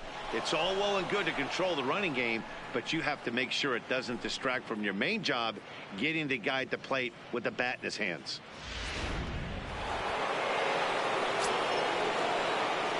That is third. In now is Anthony Rendon. Number 6, Anthony Rendon. Liner in there for a base hit. Loud noises right here, fellas. Hey, he's going to have to mix it up a little bit more because they are on his stuff. 22, Juan Soto.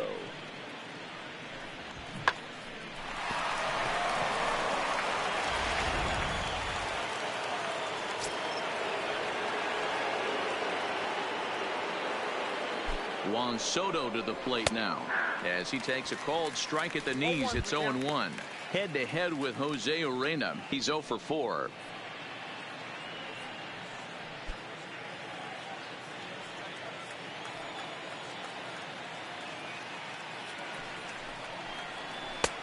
Good breaking ball there, laid off for the second strike.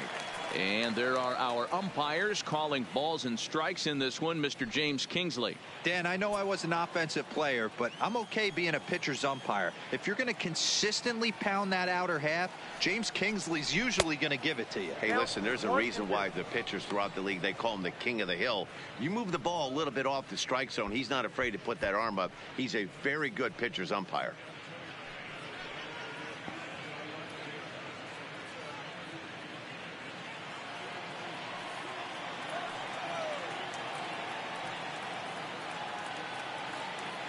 The 1-2 is offered at and missed. He chased it for strike 3. And here's how the Nats line up in this one. Dero, daytime road game for him. What you got?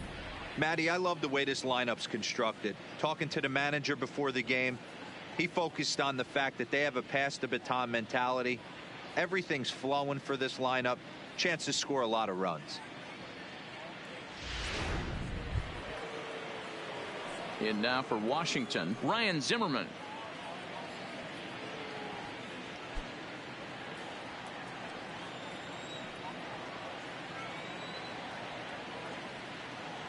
He's ready. Here's the first offering. Fouled off.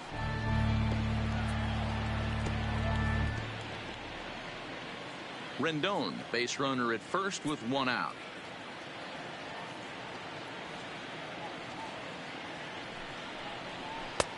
Swing and a miss. It's 0-2. 0-2 is the count.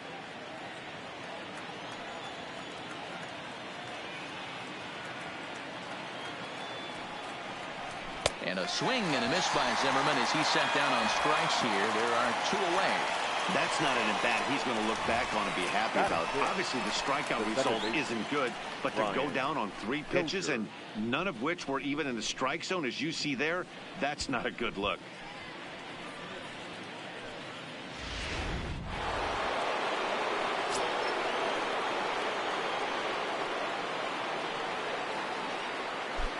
Here's Brian Dozier now, and it's fouled away.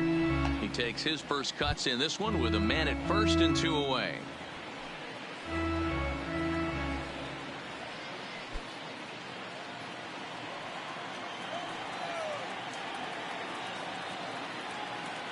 The 0-1. A good pitch there on 0-1 as this is hit fouled over to the right side. Strike 2 now.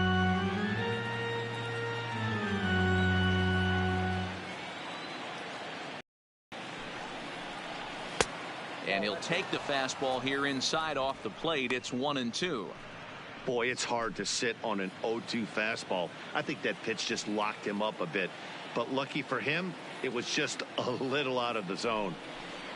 Swing and a miss as the slider sets him down for the final out of the inning. Nats pick up a pair in the inning on this 2-run home run. Bottom of the first coming up from Miami. It's 2-0 Washington.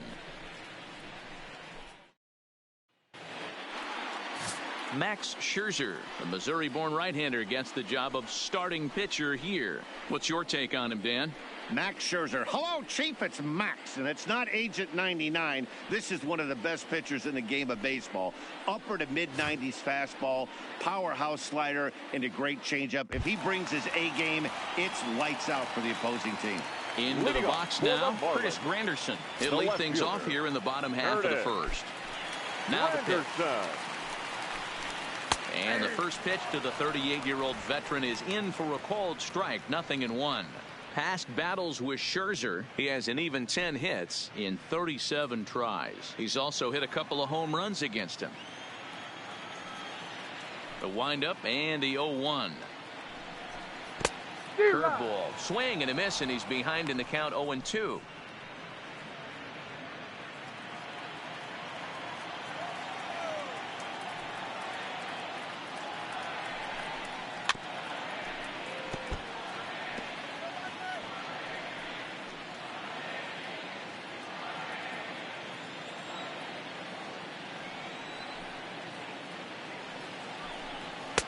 And he couldn't get him to chase the 0-2 fastball. It's 1-2.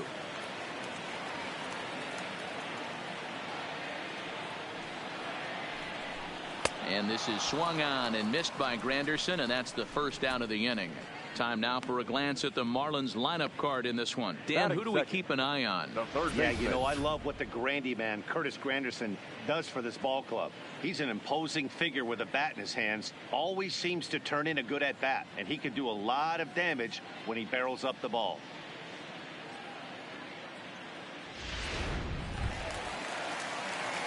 Stepping up to the plate, Brian Anderson. He'll get to take his first cuts here.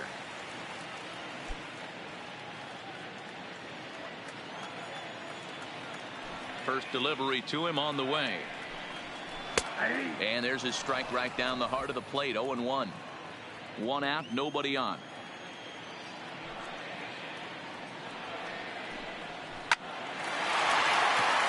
Line drive. That's a base hit into the right center field gap.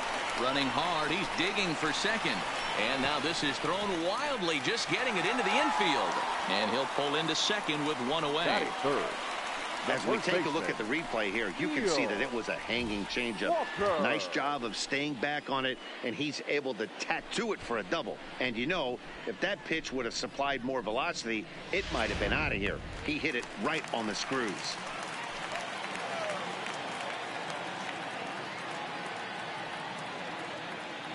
Here's Neil Walker as he looks at a fastball that's in there for strike one.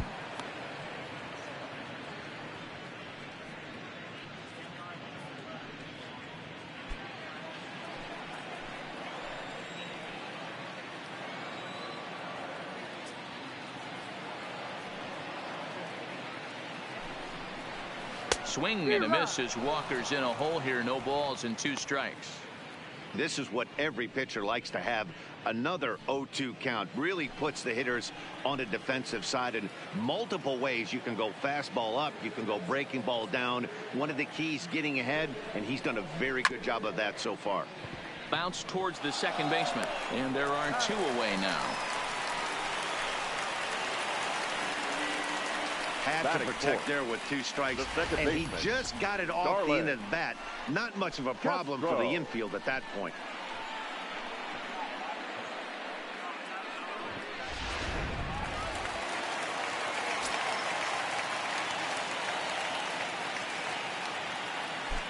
Here's Starlin Castro as he'll go after the first pitch and bounce it into foul territory. Castro playing here in his age 29 season. He's a 9-year major league vet.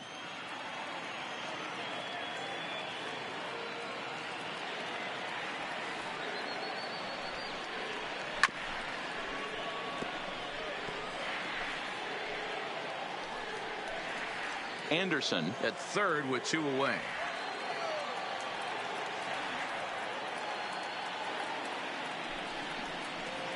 Nope. Too high. 1 and 2.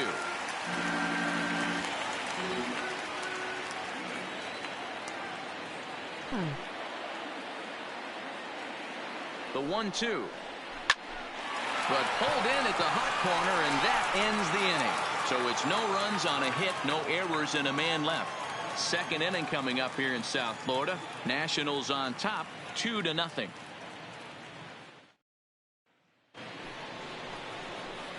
Here's the catcher, Yan Gomes. He'll get us started in the top of the second. Yan Gomes.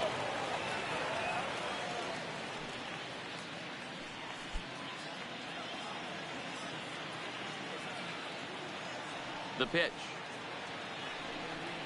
And he'll start the inning with a pitch that misses off the plate. It's ball 1.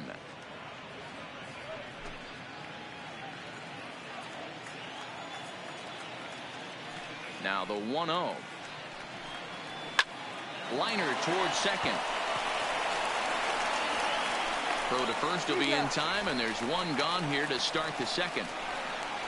All right, here's the defensive alignment for the Miami Marlins. And let's take a look at Curtis Granderson. He stood the test of time. Former center fielder, can play both corners as well. Known for picking them up and putting them down. This guy can go get them in the gaps.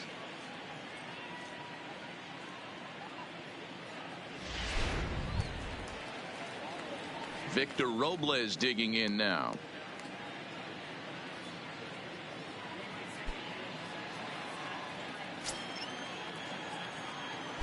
First pitch on its way. This one's outside, quite a bit off the plate that time.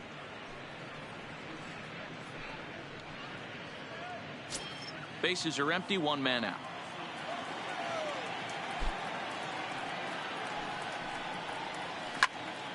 A ball and a strike now.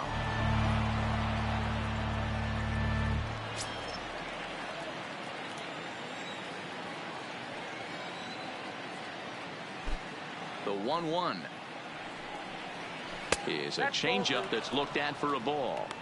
He might still be thrown off from that first inning, guys. He got knocked around pretty good, and that can be hard to recover from mentally sometimes. Into the windup. Here's the 2-1 pitch. Can't find the zone there, and it's 3-1. Call didn't go his way on 2-1, but it's important here on 3-1 to still make a quality pitch. You have to have the mindset that you're still the one in the driver's seat. Changeup gets him out in front for strike 2. Hey, there was great arm action on that 3-1 changeup right here. He's got this guy thinking. That's the beauty right now. We go to a full count. Do you sit changeup or do you stay with the heater? The 3-2 pitch. Fouled away.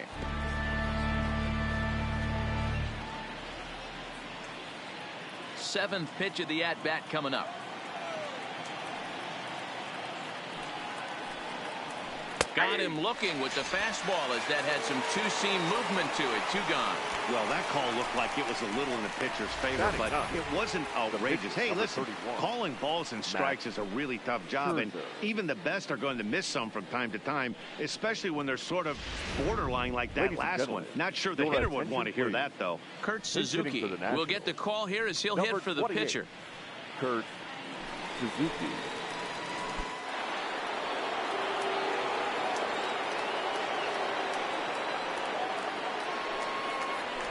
Called strike to the 35-year-old veteran. 0-1.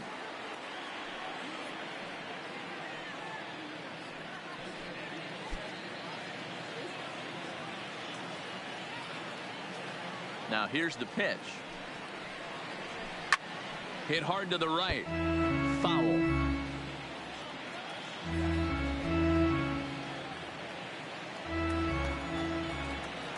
And now a pitch on the way. And on 0-2, he misses with a fastball. Well, tried to throw a high fastball right by him there. Didn't work, but now we'll see if that sets up some different options. Wouldn't be surprised to see a good slider down and away right here. And a slider's in the dirt as he lays off it for a ball.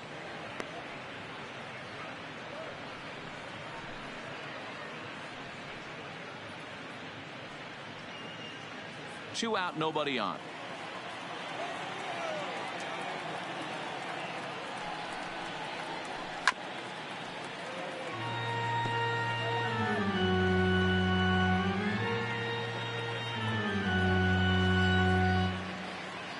The 2-2. Popped him up. Alfaro is right there. And he will make the catch, so that'll do it.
And welcome inside beautiful Oriole Park at Camden Yards here in Baltimore. Today we've got a good matchup ahead between the Detroit Tigers and the Baltimore Orioles. Major League Baseball on the show is next.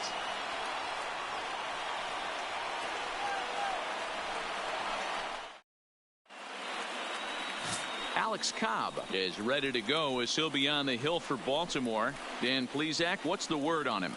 Hey, every team needs a pitcher like this one here. His numbers aren't going to blow you away. Career ERA just under 4. But one thing he does, he takes the ball every 5 days, throws strikes, and gives his team a chance to win every single time he goes out there. He'll be fun to watch in this one here today. Josh Harrison stands in. He will lead this one off today. Harrison. Ready with the first pitch. Here it comes. This is foul right side.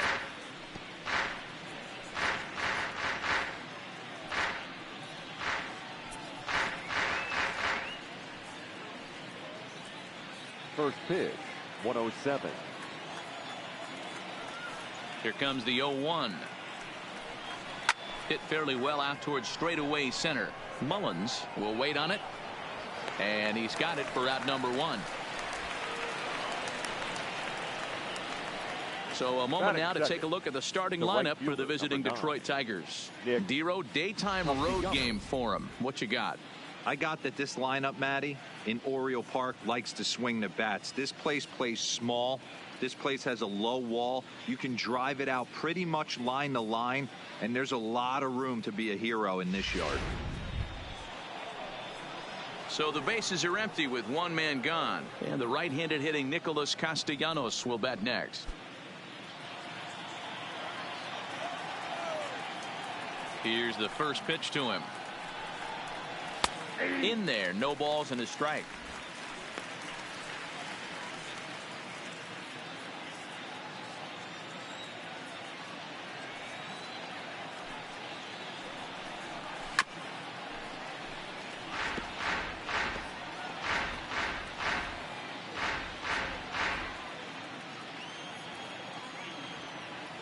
Into the windup. Here comes the 0-2 pitch. Grounder hit hard down the first baseline. And he'll take it onto the bag himself. 2 gone now here in the first. Batting third, the first baseman, Miguel Cabrera. The first baseman Miguel Cabrera stands in. Lifetime history with Alex Cobb. He's got 5 base hits in 18 at-bats.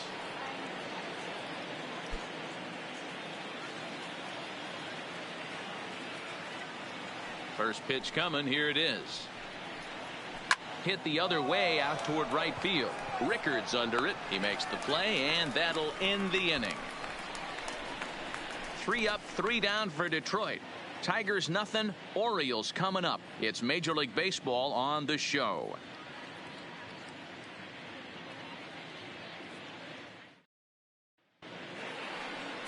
Michael Fulmer, a right-hander from the Sooner State, gets the starting assignment here. What do you have for us on him, Danny? Hey, every team needs a pitcher like this one here. His numbers aren't going to blow you away. Career ERA just under 4. But one thing he does, he takes the ball every 5 days, throws strikes, and gives his team a chance to win every single time he goes out there. He'll be fun to watch in this one here today. Orioles, now in the box, Cedric Mullins. He'll lead things off here in the bottom half of the first. Here's the pitch. Try to bunt for a base hit here as he gets this one down.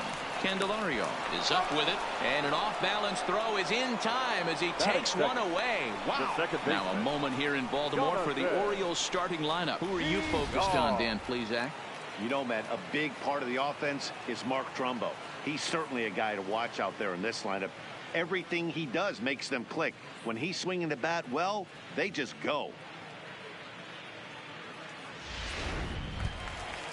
So digging in now, Jonathan Villar, as the switch hitter will take his cuts left-handed here. First pitch of the at-bat on its way. High in the air out to center field. Jones is there, so 2 pitches and 2 outs thus far. Batting third, the left fielder, Trey Mancini.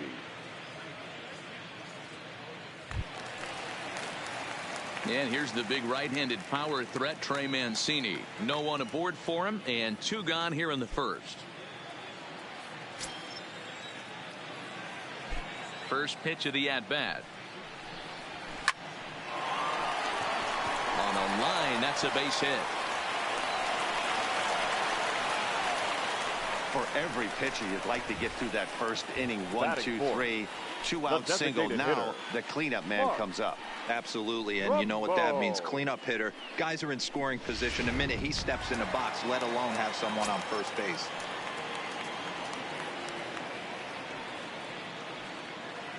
Here's Mark Trumbo now. Hit in the air toward the gap in right center. Jones moving to his left. He makes the play, and that'll end the inning. Orioles down on just 4 pitches, and this is still a 0-0 ball game.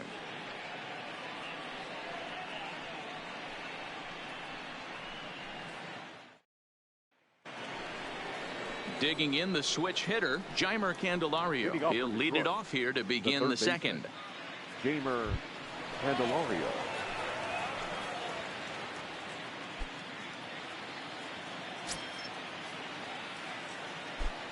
Ready to deliver. Here's the first pitch. Just able to get a piece of that for strike 1.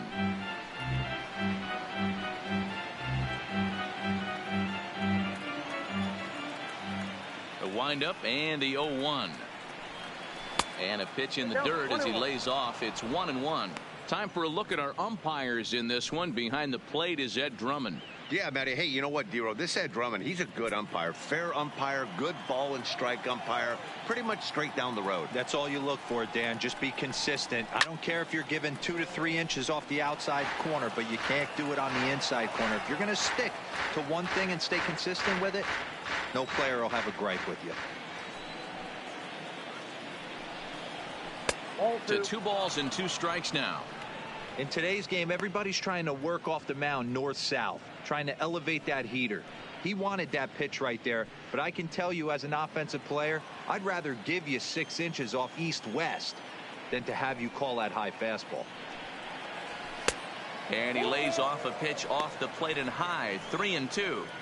Well, the 1-2 pitch didn't go his way, and now a miss there on 2-2. You know he doesn't want this at bat to get away from him, so I think we're going to see a challenge pitch on a full count. This is on the ground over to first. Oh, and it eats him up a bit. Clips it behind his back. And the throw will be too late as he can't recover in time. The left fielder, number 14. Settling in now, Kristen Stewart, as he'll get his first opportunity in this one.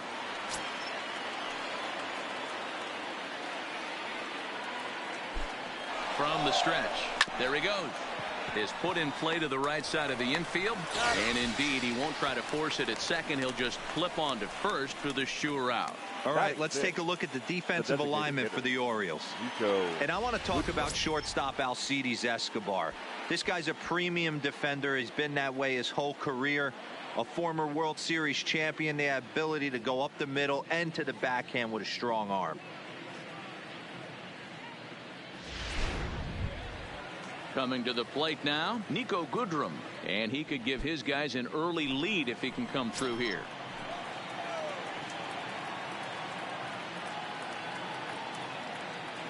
First offering on its way. Fly ball right down the line and left. And that'll get down for what should be extra bases. He pulls into second safely as a run is also in, and with it, they take the lead. Cliches are around for a reason, and that hit right there is a reason they say baseball is a game of inches, right? Just barely fair, but that's not much consolation for the guy standing on the mound. Nice RBI two-bagger. Here's Jordy Mercer now, as he'll go after the first pitch and bounce it into foul territory.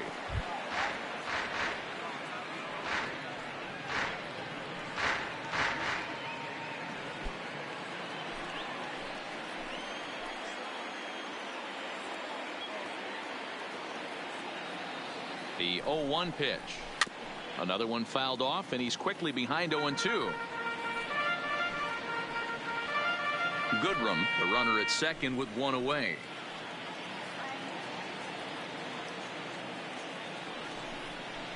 And this one gets away. And he's going to make it up to third here as he advances on the wild pitch. That can be a tough read as a runner on second to see if the ball has gotten away enough to move to third.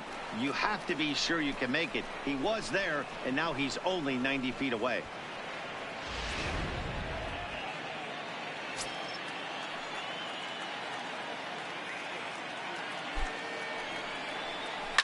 Hit on the ground to third.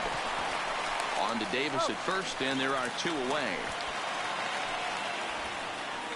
Batting it, the catcher, number 17, Grayson Greiner. Stepping into the box, Grayson Greiner, runner in scoring position with two gone.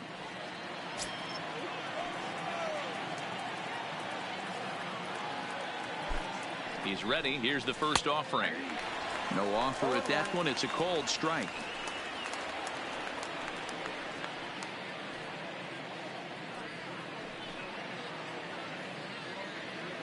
Two outs here with a runner at third.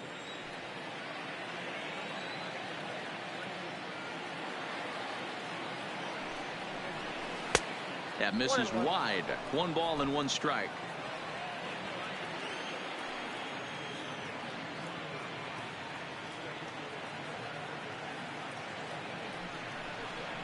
And opposite field as he lines this down the line in right. And this will bang up against the wall. And that'll score the run from third as they go up 2-0 now. So now time will be called as we're going to get a visit from the pitching coach here as he'll hope to settle his guy down.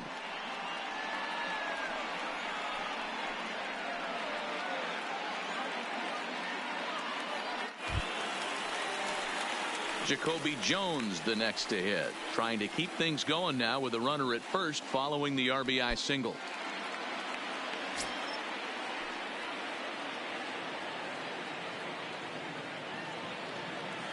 He's set, and the pitch. Swing and a ball hit softly on the ground.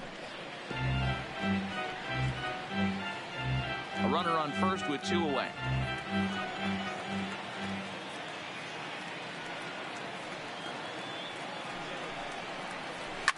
Now a hard liner, but this will be a foul ball.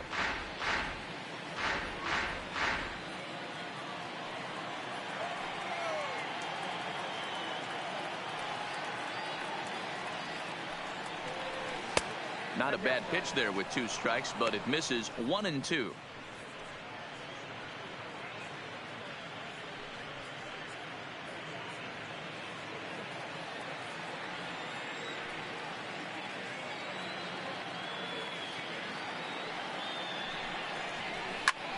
High fly ball out to straightaway center. Mullins is going to have room out there as he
Just a short drive west of downtown. We're at Miller Park in Milwaukee. Coming up, we've got a good matchup in store between the Arizona Diamondbacks and the Milwaukee Brewers. It's Brewers baseball on the show, and it's coming up next.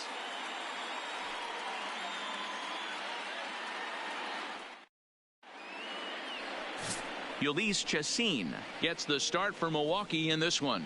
What do you have for us on him, Danny?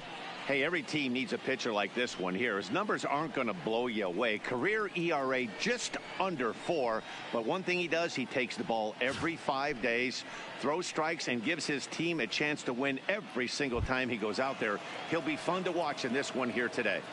So striding forward now, Ketel Marte. And we are ready for some daytime baseball. Marte. Chacin steps into the windup. Here's the first pitch. And we are underway from Milwaukee as the first pitch of the afternoon is taken for ball 1.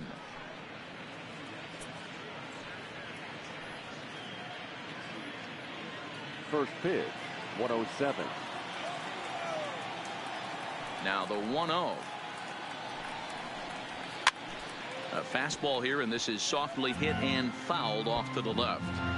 All in all, a great afternoon for baseball. 73 degrees here at first pitch.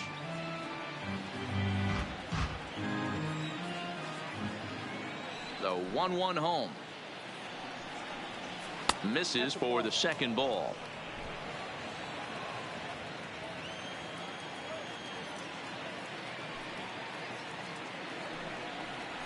And he wouldn't have made contact with that one with an or. It's 2-2. He had some really good late action on that slider right there. It's hard to do anything with that pitch unless you're sitting on it and catch it out front before it breaks all the way in. Did a good job to shorten up and protect the plate, and he'll have another shot at it here. Now another 2-2. Hit fairly well out towards straightaway center. Kane is under it. 1 out.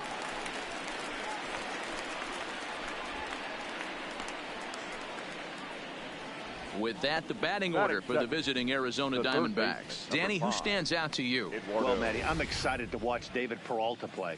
This guy was one of 3 Silver Sluggers in the National League for outfielders. He can flat out rake. You get in that category, only 3 guys of all the outfielders in that league, that's pretty impressive. So the base is empty here with 1 away, and that'll bring up Eduardo Escobar.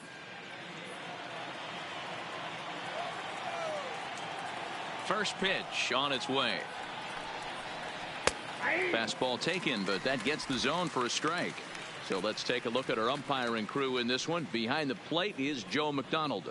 Hey, Joe McDonald, he's a tough guy to figure out sometimes, D-Row.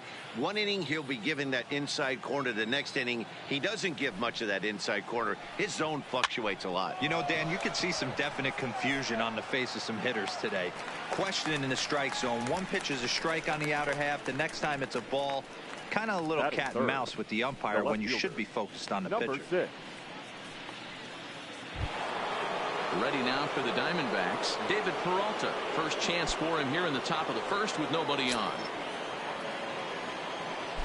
Infield shifted well to the right. Here's the first pitch. And that misses low and away, ball 1.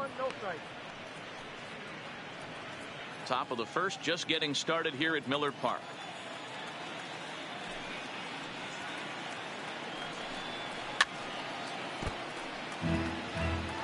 Classic change of speeds right there. Threw the hitter's timing off. Got a late foul ball. Interested to see where he goes now.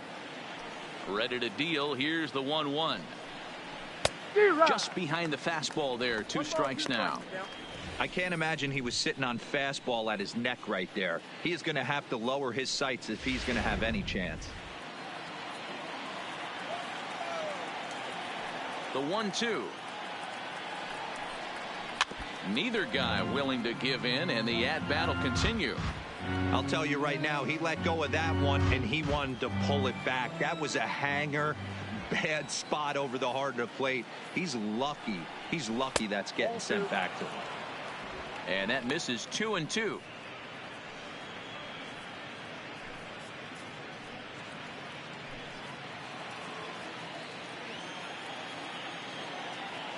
The 2-2. Doesn't get the zone. Count full now. You can bet these hitters are taking note of what the guy on the hill is working with. A long at bat like this in the first inning can reveal a lot. Making him sweat out there. The 7th pitch coming up. And we'll have the first base runner of the ball game here as that misses, and it's a 2-out walk. Looked like he might have gotten squeezed a little bit right there, and you know he's talking to himself in his head about it. That kind of stuff goes both ways, though. Hitters get their fair share of crummy calls going against them, too.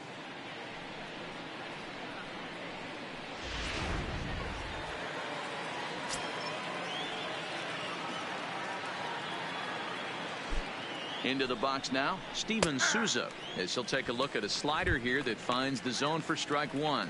He takes his first cuts in this one with a man at first and 2 away.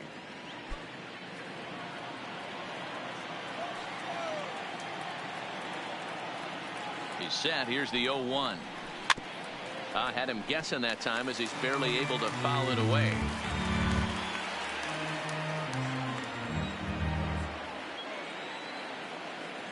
The 0-2 pitch misses. That's ball 1.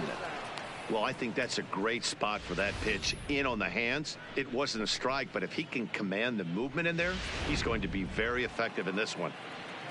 Peralta leads off first with a pair of outs in the inning. Just a bit low. Tough call, but it's 2-2. Hey, great job right there. Anytime you're down 0-2, I think it's a successful at bat if you can work it back to an even count and at least give yourself a chance. And the slider misses here, so he runs the count full. 3-2. All right, 3-2 count with 2 outs. The runner on first will be moving, so we'll see what happens. There are a lot of possible outcomes with this kind of play.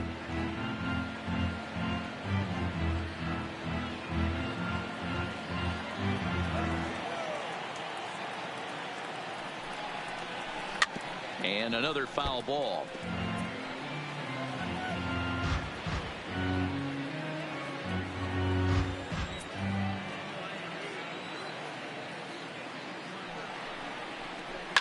This is in the air out to right field. Yelich is under it, and the inning is over. 1 left for Arizona. Now it's the Brew Crew's turn in a scoreless ball game.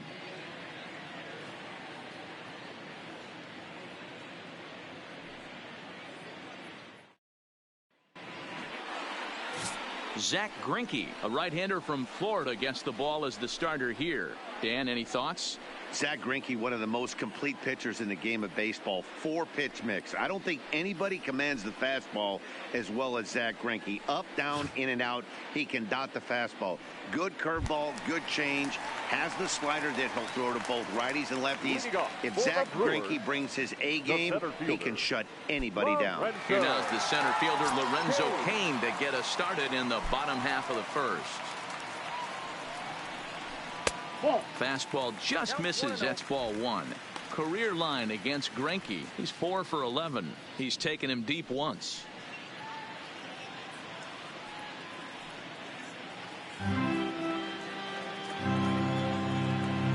The windup and the 1-0 pitch. In the air down the line in left. And this will wind up a foul ball.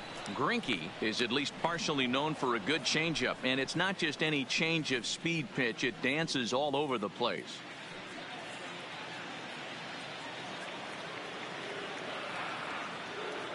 Now the 1-1 pitch. Waves and misses for strike number 2. All right, let's take a step back right here. He's down 1-2, 3 fastballs in a row. There is no way he's throwing him a 4th.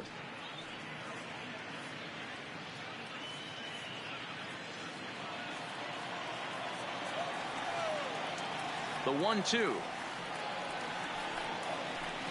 Right side. Played on the backhand. And he'll flip this on to Greinke, covering for the out. Time now for a look at the hometown Brewers starting lineup. Danny, any thoughts? You know, I think everyone should keep an eye on Christian Yelich. He hit over 320 last year, and that will get any pitcher's attention. They knew it when he was coming up, and they knew it when he was on the on-deck circle. Really impressive hitter.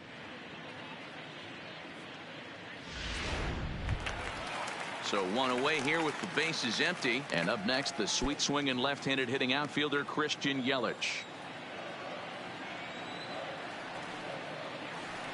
Here's the first pitch now from Greinke. Below the knees, 1 ball, no strikes.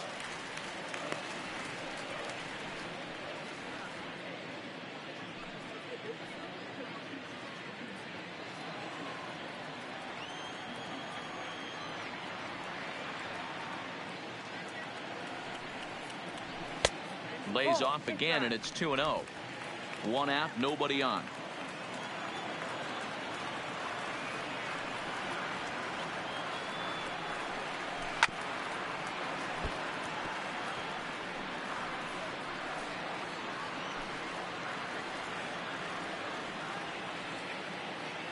Now the 2-1 pitch. Hit down the line at first, but this will wind up a foul ball. 2-2.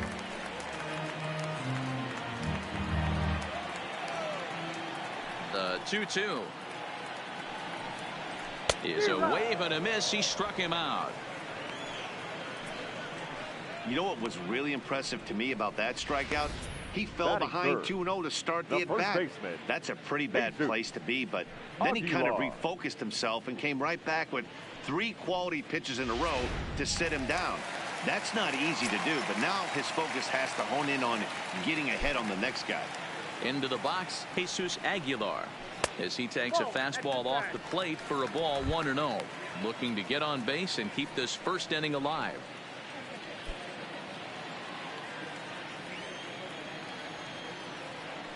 The 1-0 home is a fastball that misses. 2-0. He may be down 2-0 after those first 2 pitches in this AB, but those are pitches he can feel pretty good about. They didn't miss by a whole lot, so it's not like he's all over the place. The 2-0 is taken, strike 1.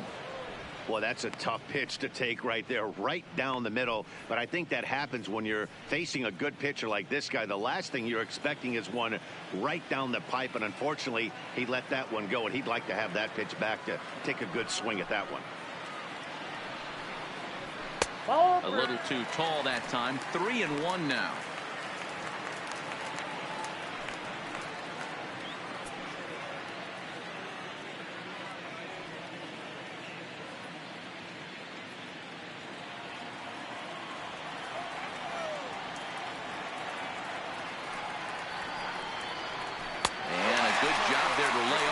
Ball 4 as he becomes their first base runner of the ball game now with 2 away. Batting 4th, the third baseman, Travis. And that brings up the left-handed hitting Travis Shaw. Career line against Greinke. He's hitting .429. He also has 1 home run. He comes set. Here's the 0-0 pitch. And that swung on and missed for strike 1.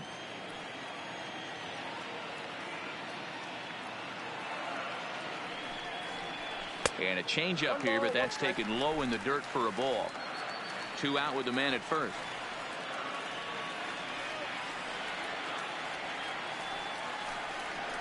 That's 2-1.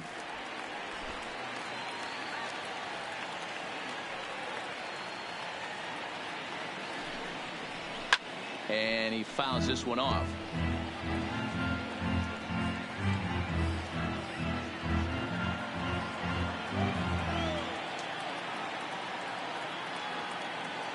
The 2-2 is laid off, and the count runs full.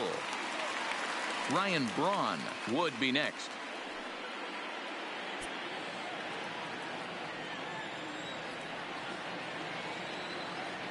Now the payoff pitch home. A bouncer up the middle. Flores is there. And the throw forces him to lay out for that one, but he keeps a foot on the bag to record the out. Brewers come up empty in the first. We've played an inning in Milwaukee. No score on the show.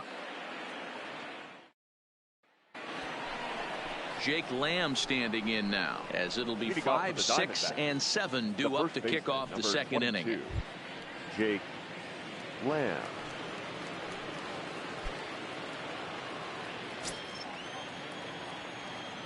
Infield in the overshift here. Now the pitch. Just able to get a piece of that for strike one.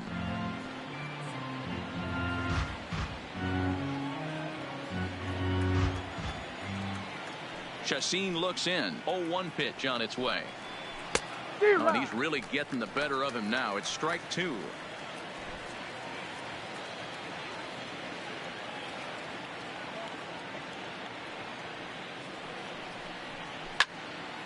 Count remains at 0-2.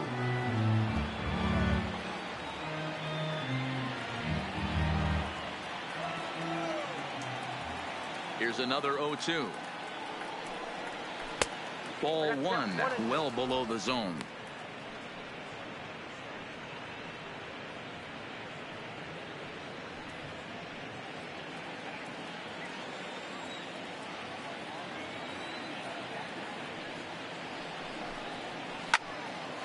Hot shot to third and handled for the first out.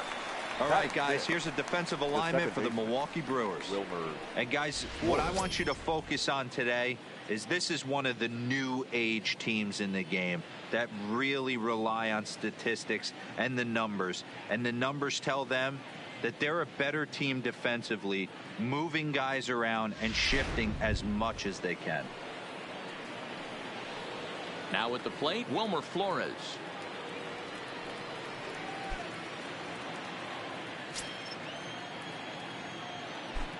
Pitch on the way. And a slider's in the dirt as he lays off it for a ball.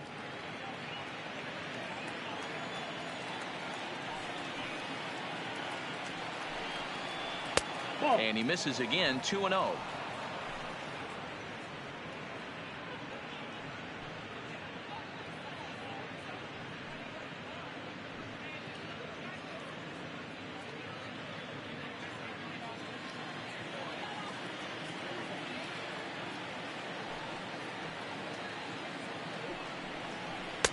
And he gets the slider over here. It's 2-1 now.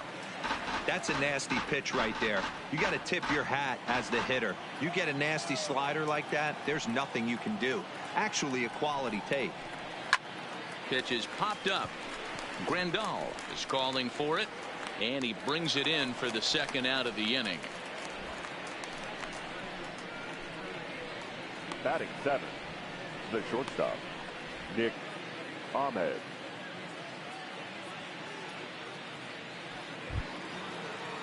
Now at the plate, Nick Ahmed. His lifetime numbers against Chacin. He's hitless in 6 tries. First offering on its way. And he takes ball one.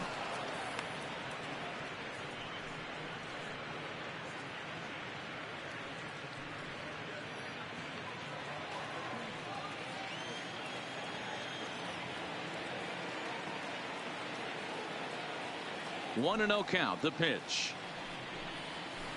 Grounded foul toward the coaching box at third.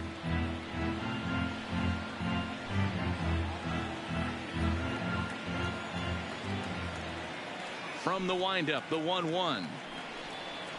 Fouled off again, and now he's in a 1-2 hole.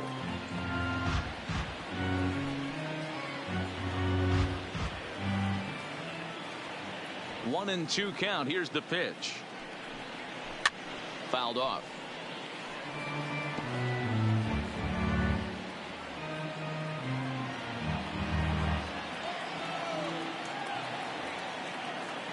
Here comes the 1-2.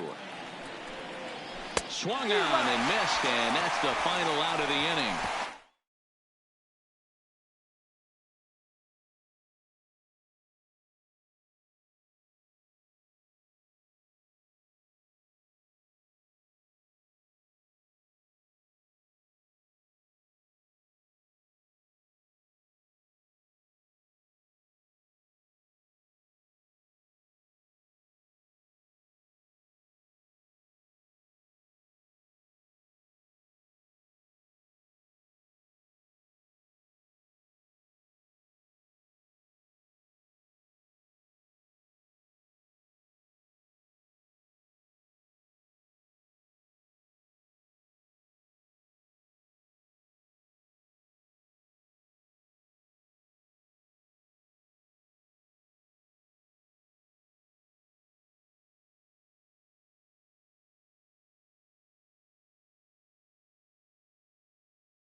Here in Phoenix, the roof is closed and the AC is pumping. Today, we've got a good matchup in store between the San Francisco Giants and the Arizona Diamondbacks.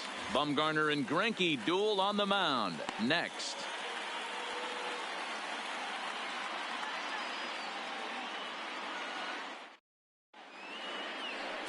Zack Greinke is on the mound for the Diamondbacks. Dan Plesac, what's the word on him? Zack Greinke, one of the most complete pitchers in the game of baseball. 4-pitch mix. I don't think anybody commands the fastball as well as Zack Greinke. Up, down, in, and out. He can dot the fastball. Good curveball, good change. Has the slider that he'll throw to both righties and lefties. If Zack Greinke brings his A game, he can shut anybody down. Standing in, Steven Duggar. He will lead this one off today. No balls and 1 strike.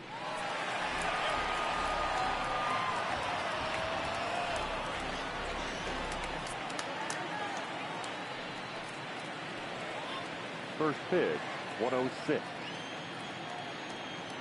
Into the windup. Here comes the 0-1. That's lifted the other way out to left. Peralta moves over a few steps to his right as he's got it for the first out. And here's how the visiting San Francisco Giants line up in this one. Dan, who do we keep an eye on? Well, Matty, when Buster Posey's in this lineup, he's a guy you have to keep your eye on. I mean, this guy is a career 300 hitter. You talk about consistent. He delivers a good at-bat and clutch hits basically every time he walks into the box. I love watching this guy. At the plate, Joe Panik.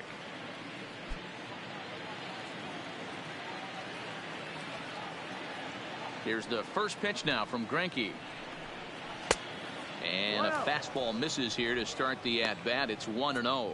Time for a look at our umpires in this one. Behind the plate is Earl Hendricks. Hey, D-Row, Earl Hendricks, he's not a guy that gets a lot of complaints by either players or pitchers. He's a pretty good umpire. Yeah, Dan, Earl's got a great track record in his sport. He's pretty consistent, and overall, he's been a fair umpire. And he will make the play out there, and there are 2 away now. Batting third, the catcher, number 28. Here's Buster Posey now. Career line against Greinke. He's totaled 13 base hits in 50 at-bats. And on 10 occasions, he's been a strikeout victim.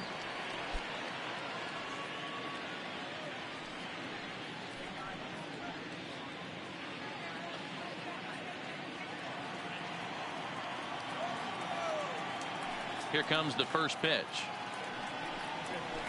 A high fastball is in there. Ooh, I'm shocked he took that pitch right there.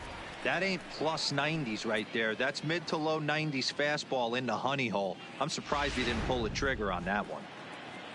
Bases are empty here with 2 men out. Sent on the ground out to second. Flores has it. Throw in the dirt, but a good scoop at first saves an error as the side is retired. So a good start here for Zack Greinke. It's the Giants nothing. Diamondbacks coming up. You're watching Major League Baseball on The Show.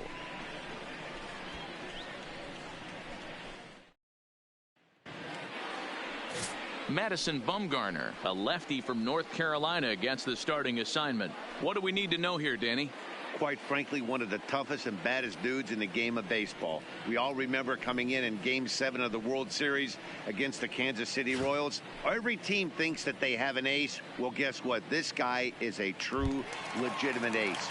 Low to mid-90s fastball, good curveball. It does have the straight changeup, and just in case you didn't know this, the guy can swing the bat a little bit too. One of the best pitchers in the game.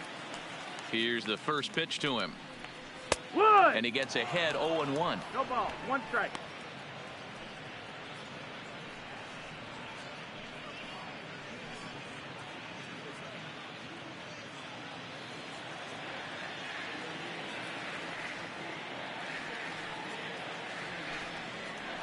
One and one to the D-backs leadoff man.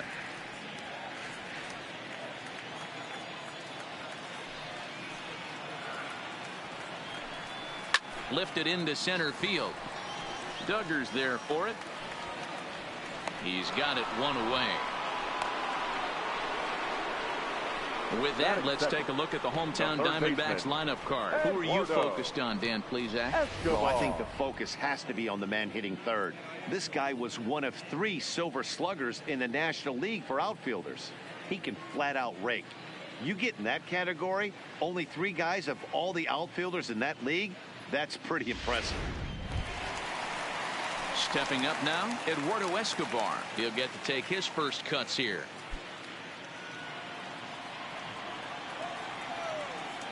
Ready to deliver. Here's the first pitch. Committed to that one a bit too soon as it locks him up for strike 1. I can't speak from experience, but that's got to feel good right there. Throwing a nasty changeup first pitch and getting a swing and a miss on it. Now he pretty much opened up any pitch in his arsenal. And he watches one dip low and inside for a ball. 1-1.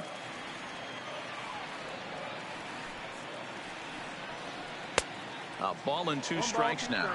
Bumgarner, affectionately known, of course, as Mad Bum. He was a first-round pick back in the draft of 2007. Yeah, Matty, they certainly got it right when they drafted this guy. He has turned himself into an absolute superstar. Everybody knows this guy's name, and kids are buying his jerseys. On the ground to the right side. A dive, and he knocks it down. And no chance at a recovery here, as despite a great effort that time, they won't get an out on the play.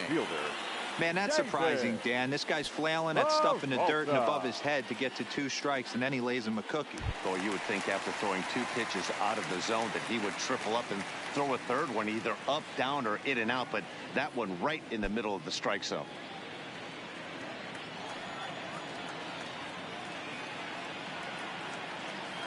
First pitch of the at-bat. He's running, and it's fouled away.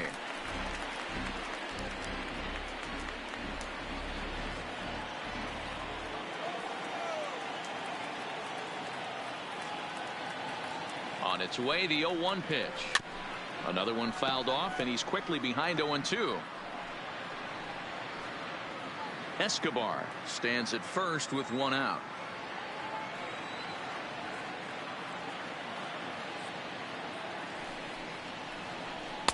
The 0-2 pitch is a curveball that misses 1-2.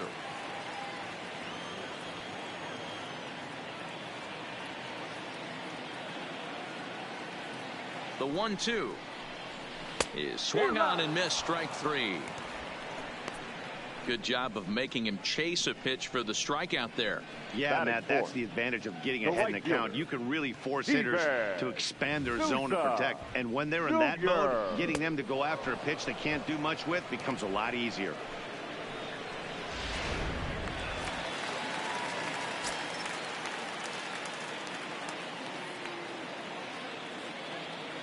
Stepping in now, Steven Souza. As the first pitch misses to him, it's ball 1. He takes his first cuts in this one with a man at first and 2 away.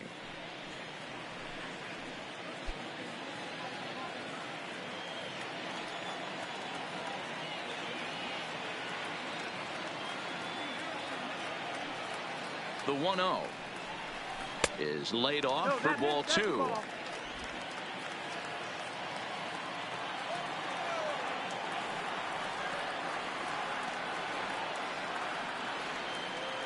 The 2-0.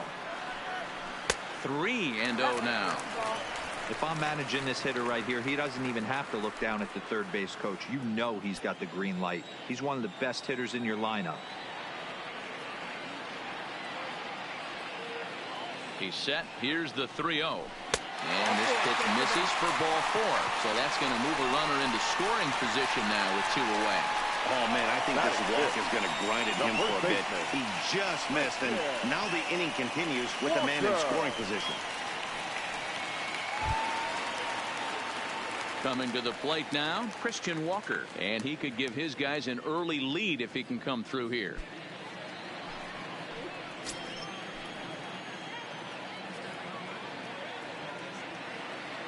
He's ready. Here's the first offering. And now a swing and a miss, and that's what you call establishing the inside part of the plate. It's strike 1.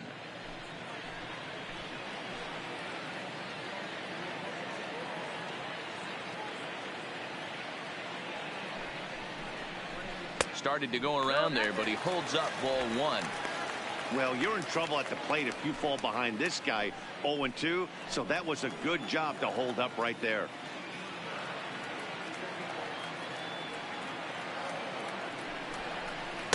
Two balls and a strike.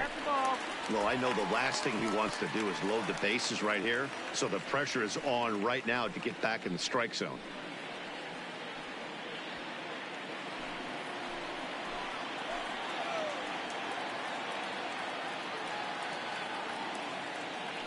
The set and the 2-1. Cutter got up on him pretty quickly there, and it's back to even 2-2. These are the moments right here. You got a good pitcher on the mound. You don't know if these opportunities are going to present themselves throughout the course of the game. You have to capitalize in this situation. Swing and a miss for strike 3. Pulled the string on him that time, and the inning is over. Diamondbacks strand a pair. Still no score.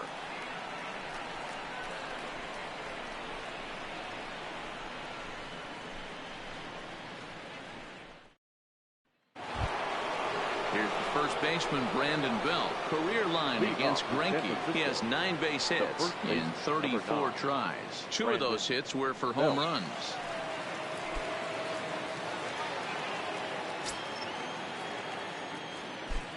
Now here's the pitch.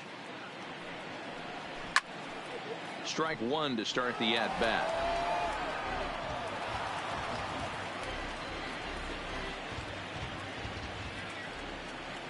Into the windup. Here comes the 0-1. Breaking ball that time that misses out of the zone. Belt, 30 years of age. He was a 5th round pick back in the 2009 MLB draft. Hey, when you come out of the middle rounds, you have to grind for everything, and that's exactly what this guy has done, and he has turned himself into a solid big league ball player.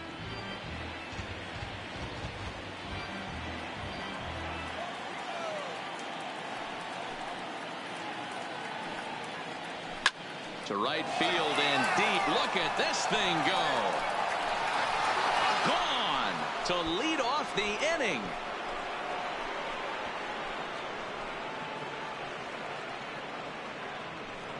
A solo shot here to straightaway right field as they've taken a 1-run lead.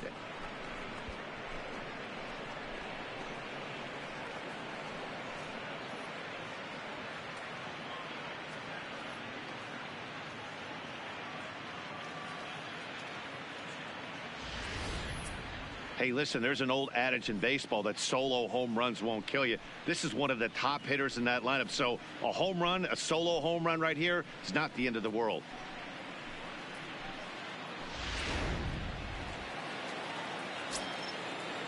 Batting fifth. In is the third baseman, Evan Longoria. As he'll look at a fastball in there on the outer half. It's 0-1.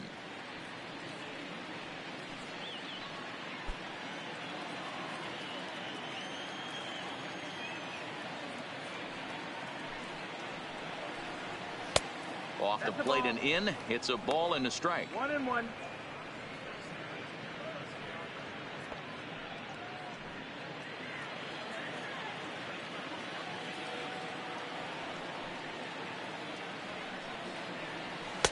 No contact there, and it's 1-2. If you're going to catch up to a high fastball like that, it's all about getting that front foot down in enough time to allow your hands to start moving forward. He was way too late there.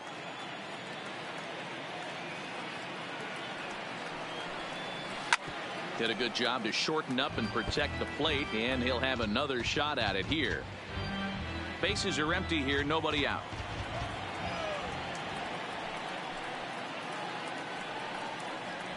And no offer that time from Longoria. It's back to 2-2 now.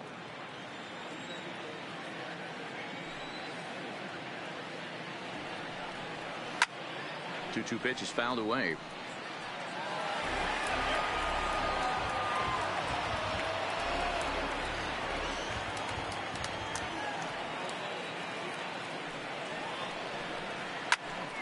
Popped up.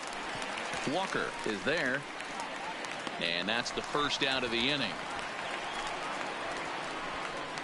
All right, here's the defensive alignment for the Arizona Diamondbacks. Brandon. And let's focus our attention on shortstop Nick Ahmed. Defense is this guy's calling card. One of the slickest defenders in our game. Super sure-handed and doesn't get enough love on the defensive side of the ball.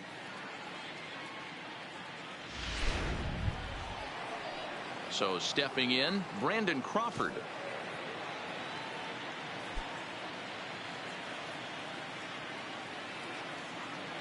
First pitch on its way. Well above the letters with the fastball that time.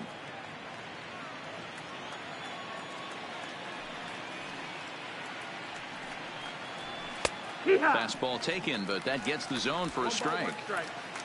The Giants have struck first here. They lead it 1-0 as we play the second. Good break to that thing, and it's 1-2. 1-2.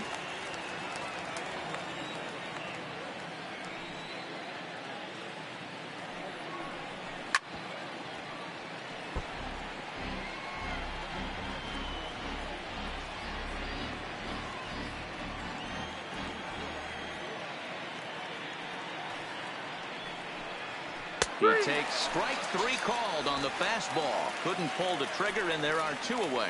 Well, that call looked like it was a little in the pitcher's favor, but it wasn't outrageous. Hey, listen, calling balls and strikes is a really tough job, and even the best are going to miss some from time to time, especially when they're sort of borderline like that last one. Not sure the hitter would want to hear that, though. And the versatile Mac Williamson hits next. As he'll wait out a breaking pitch here that finds the zone for strike 1. He'll work on keeping this top of the second alive.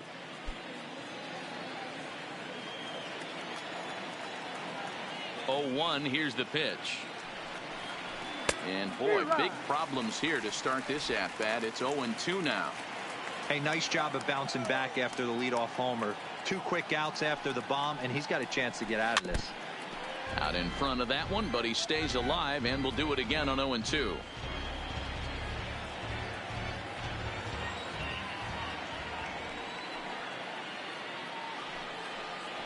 He got him. Lively fastball that time. And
just over the river from Windsor, Ontario, we're in downtown Detroit at lovely Comerica Park. Ought to be a good one here between the Oakland A's and the Detroit Tigers.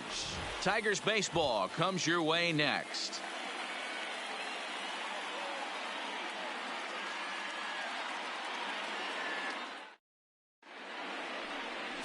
Michael Fulmer gets the ball for the Tigers in this one.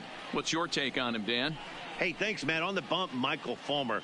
Boy, what really turned his career around, learning the straight changeup. Always had a big arm when he came up in the Mets farm system, but since he arrived in the big leagues, more than that big arm, the fastball 95 to 97 miles an hour. Straight changeup, one of the best in baseball. Oakland. Also has a curveball to go along with it. If he brings the changeup and the good one with him, he will be really tough to hit.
Fans, theshownation.com is the only address you need for everything you want to know about MLB The Show. Keep updated with blogs and news straight from the source. Take part in interactive message boards, track the community market, and so much more. Don't forget, the site for all things The Show is theshownation.com.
Fans, since 1980, Make-A-Wish has granted life-changing wishes for children with critical illnesses.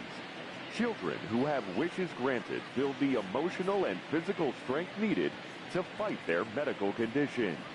To help and support our cause, please visit us online at wish.org.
fans, don't forget, you can follow all things baseball with MLB At Bat, the #1 app for live baseball.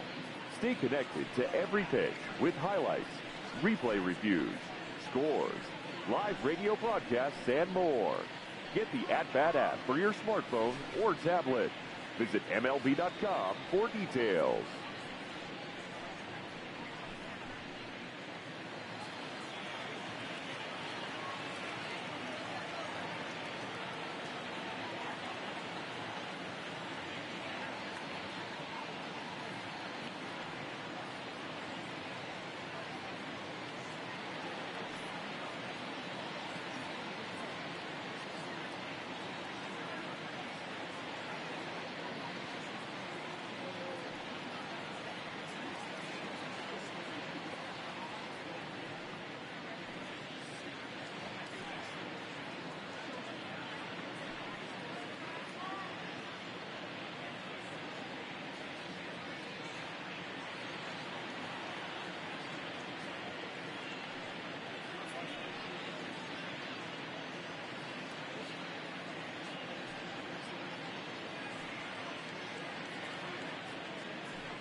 Hey fans, a reminder to stop by our auction tents here at the stadium. This month's celebrity auctions include MLB The Show merchandise, signed by Chris Cutliff and Scott Rohde, and even a lot of Nick Livingston's beer.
As the official charity of Major League Baseball, the Boys and Girls Club of America allows more than 4 million children annually the chance to realize their dreams both on and off the field. Visit the Boys and Girls Club of America online at bgca.org.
Hey fans, want an even easier way to buy tickets to an upcoming game? Well, what could be easier than doing it through your mobile phone? Visit MLB.com on your mobile device. Select the game you want and bring your digital ticket with you to the game or print them at home. How easy is that? Visit MLB.com/tickets for all the details.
Fans, it's time to upgrade someone from the cheap seats to the best seat in the house, courtesy of MLB The Show. All right, time to draw the name. And here we go. Our winner is Kurt Kellenberger. I hope I'm pronouncing that correctly. Congratulations, Kurt. You and your family can move down to 4 seats behind home plate. Again, courtesy of MLB The Show.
A reminder, fans, that all games this season will be broadcast in Spanish on AM 1440 by the announcing team of Jason Villa and Luis Martinez.